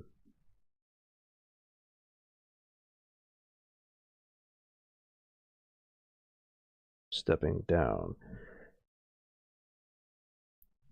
But then it goes the other way. So the thing is with this,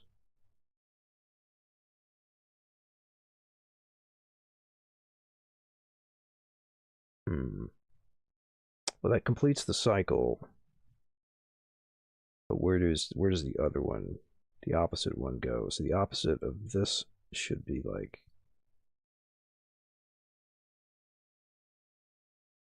here.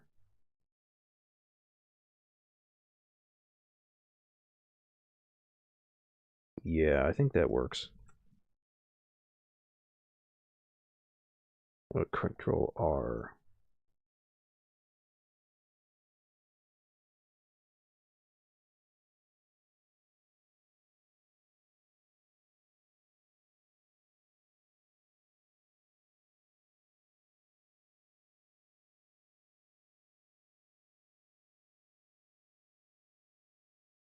Patient active layer. And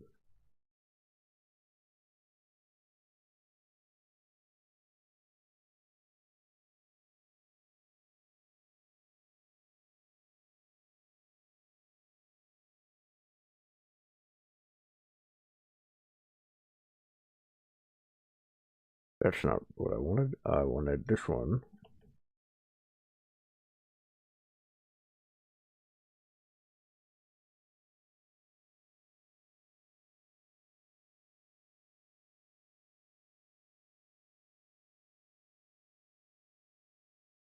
No, that doesn't work. I've got the rhythm all off. Let's see. Start with the one that I'm actually been using as the lead.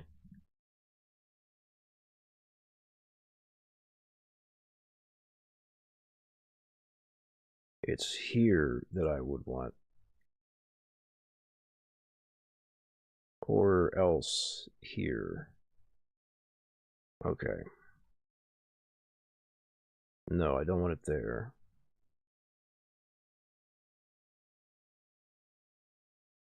Yeah, that's the one. Okay. That's where I want it. I could just do these on separate layers and then it would be easier for me to put them uh, exactly where I want them to go, but I'm not doing it the easy way because I'm being dumb and stubborn. Uh, Here, and then it'd be here. Yeah.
Oh no, I've completely messed up the cycle. Hold on. Let's see.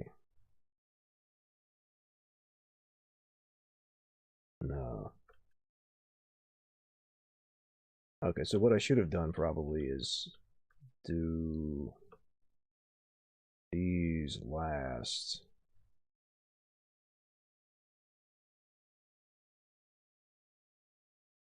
Okay, so copy this one and put it here.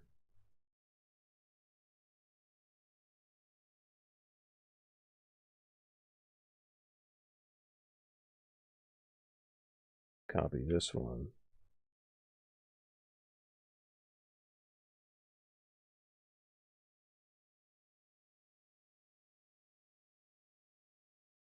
Put it here. Oh, that's what I'm missing. I'm missing the one that goes through the middle on the bottom. That's why it looks all fucked up.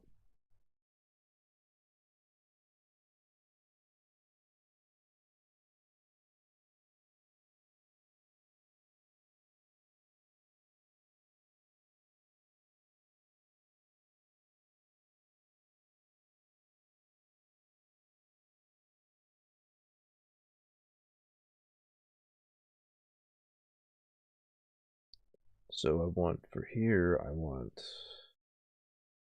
the one in the back.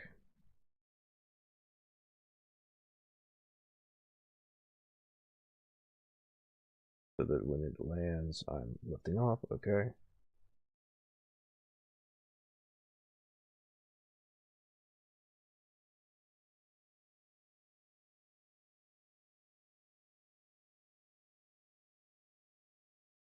And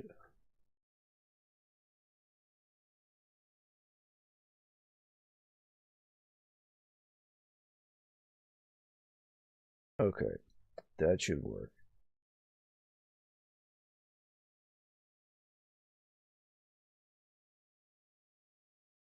Okay, so that's now in a loop, but it's not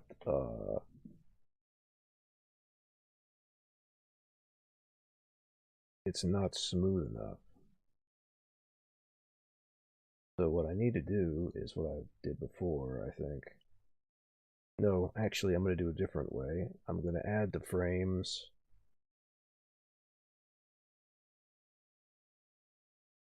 here. And I'm just going to have her do a faster walk cycle because it's over a smaller distance. And that's going to be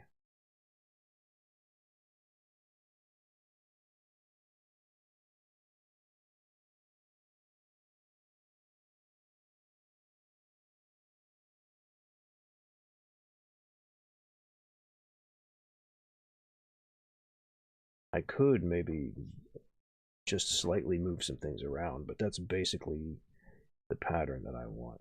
Okay.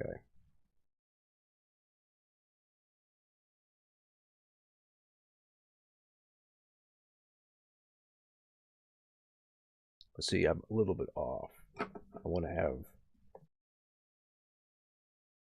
yeah, those feet are not quite where I want them. So actually, sometimes what you want to do is basically go back to the drawing board and start over. So delete that, find which, yeah, let's use both down as the first one.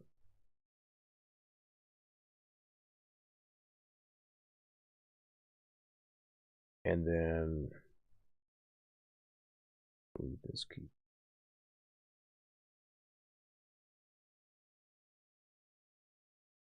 So this, I guess I'm not going back to the drawing board after it. I'm just gonna copy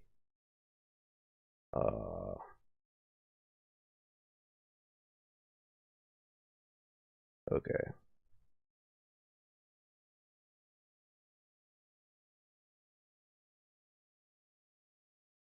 Delete this one, we don't need this.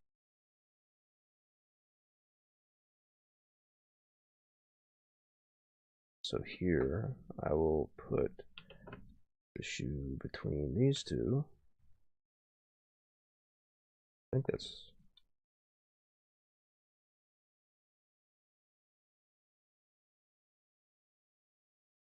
okay.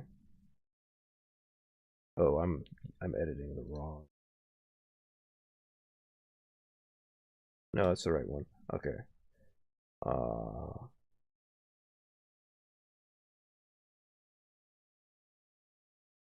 I just need to delete this from here. Okay. Didn't see that I still had an extra one in there.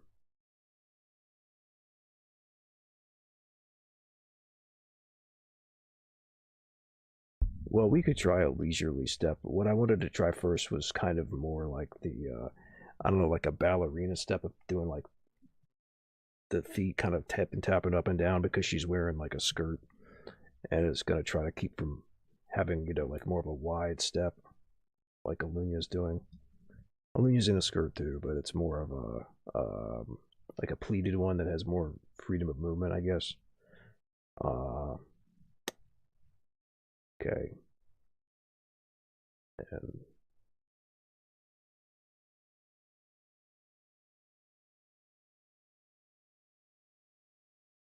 I guess that raises the question of do I want. Well, how does this look? Yeah, it's kind of doing a double tap there.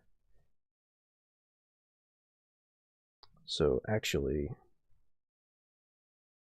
let's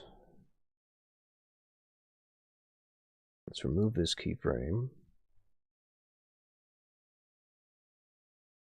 We'll make this one. No, we'll clone this first. So it's up here. And then now we'll have for reference what the next one will be when we, or what the first one will be when we loop through. And that way, we can do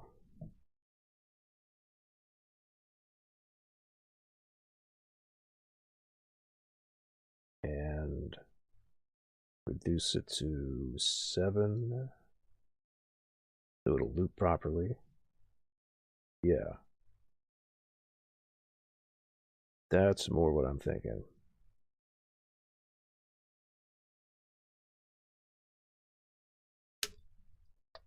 Okay. And then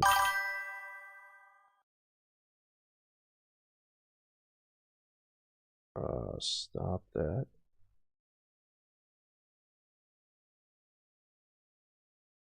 Add one cycle where the scale is smaller, the back foot, and where on the other it's bigger. Oh yeah, no, I definitely can. This is just like a sketch to get the basic motion down. When I actually start like drawing the character on, I'm going to account for which foot is stepping, and I'm going to have the closer one be bigger and the farther one be smaller away. The farther one be smaller. Uh, this is just like a basic mock-up to get the motion and the.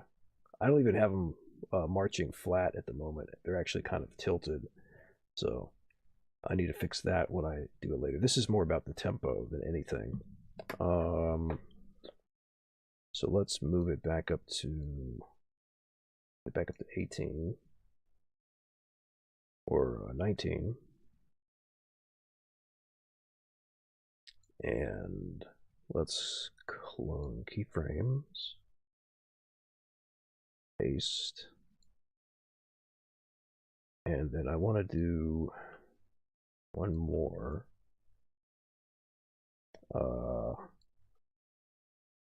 Clone keyframes and paste, and I want to keep them synchronized, so I would need to remove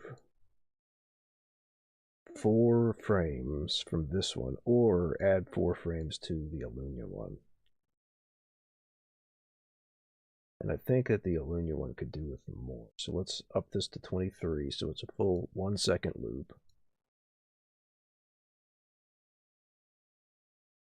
And there you can kind of get a sense of the different pace of the motions. And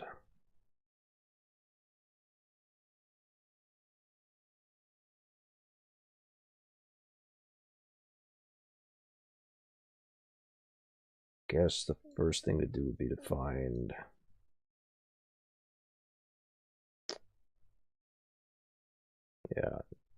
these and move them forward.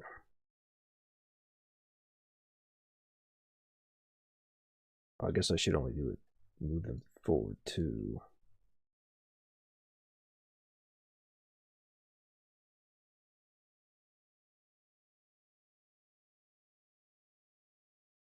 I think if there's one that I need to add more.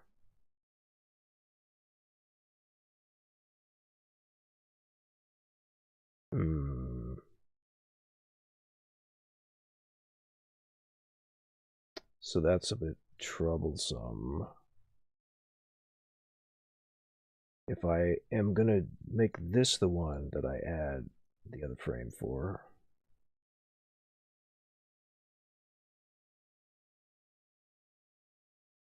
it's going to mean that I need to move this around. Change what the first frame is.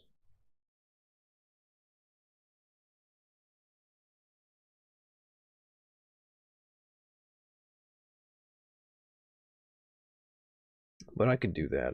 This is actually probably the right one to do it with as well. This is adding more emphasis to the transition between the feet. Can also add a little bit of squash and stretch there.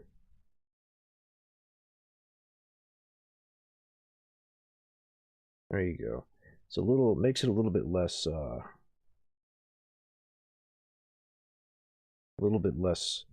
choppy and impactful, but it makes it feel a bit smoother, I guess. All right. Oh, geez. It's already 9:21. Well, let's see. How much more animating do I want to do today? I could add in some additional motion on these, like oh, I don't know. Let's see. You could add hips and the heads and so on.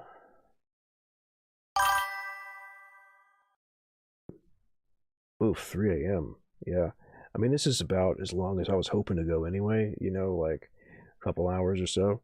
And I actually did complete the basic part of the walk cycle. Uh, I think let's see how much I can do in like 10 minutes before it's 9:30 for me. Uh, let's start with Alunya because that's a longer walk cycle. There's only 2 of those, but Yutsuka's got 3. So let's start with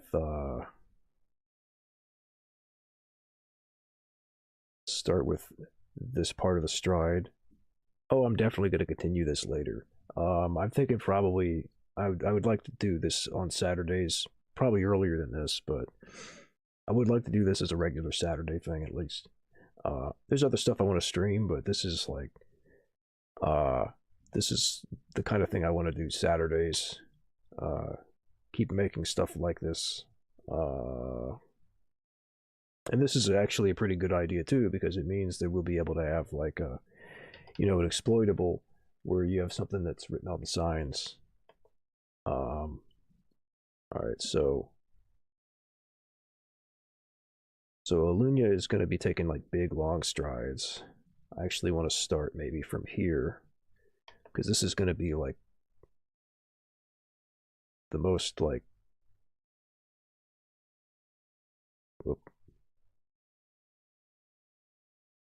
the strongest of the poses that she does. She's kind of like striding forward, and then here she's maybe going to take, let me say, more rotating down and having a bent leg as it lands, and then it's going to be, the hip is going to be narrowing from our perspective as it rotates. That's too much.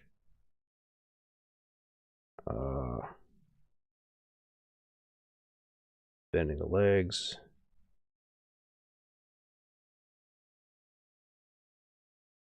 And then here. And see, the thing about this is that now that I've got the feet down and I kind of know where the rest of the body is, it all kind of follows from this. So it's a relatively simple process. Let's say about there. And more like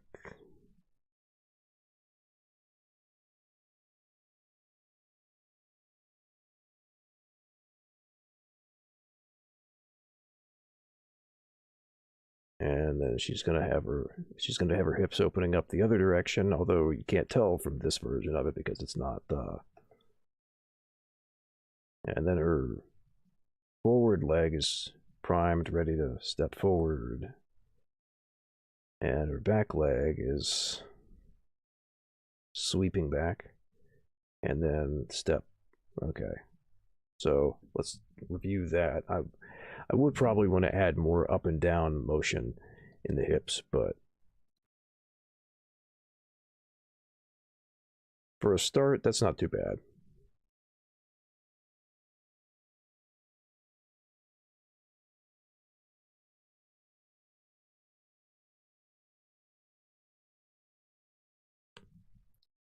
What I need to be thinking about is like how the like physically how stabilizing the sign is going to work, because you want, when you're walking, if you're trying to hold something steady like they're doing here, you have to compensate for all the movement. So all the motion really should be in the hips, and all the way up to like the spine, it should be kind of diminishing, or at least up until the hands. So maybe I need to compensate for it more with the hands. And the head should have some side movement, forward, back movement, whatever, along with the body. But we can build on this at least. Okay, and I think I can at least do Yusika's hips and legs as well. Yeah, so we're starting from about the same place here. So the hips are going to be like side to the viewer.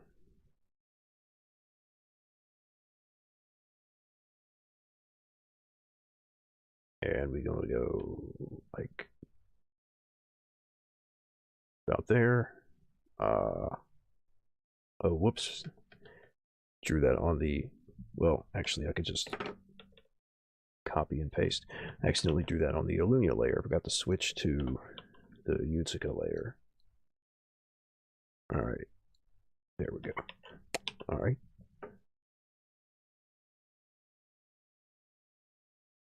And so this is going to be even more twisting of the hip as the leg pulls forward. So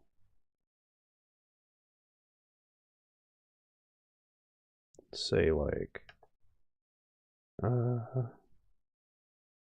out there maybe, and then the other one is going to be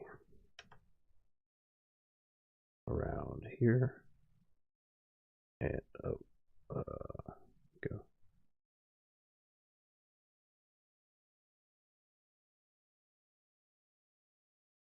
Let me, yeah, reduce it to just the one so it's easier to see which one is which.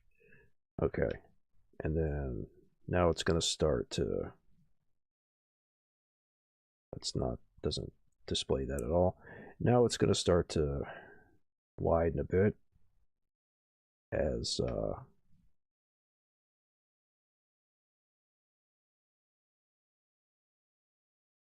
the legs are swapping sides. Okay. And now we've got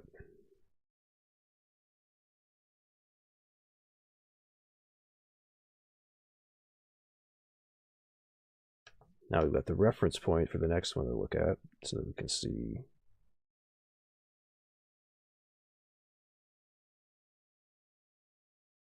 Alright. This is probably not going to look as good, but okay. What the hell happened here? Where did the left side of my image go? Hold on. I guess it's because it rebuilt the cache while I had part of it missing. Okay. So there we go. Two different walk cycles. Room for improvement. Yutsuka is going to be doing a lot less movement, up and down, side to side, and all that. But I think I'm going to edit Alunya's to do a little bit more up and down bobbing with each step. But still a good start, I would say. And I think that's going to wrap it up for this Catterday stream. Thanks to everybody who tuned in. Not everybody's still here, but that's fine. I should be back next week, and VODs are going to be up on YouTube. So anybody who wants to tune in again or catch up or see something they missed, that's where to find it. Hope you enjoyed, and I'll oh, I didn't keep the, or I did. It's just I'm looking at the wrong place. I can't keep my outro. Okay.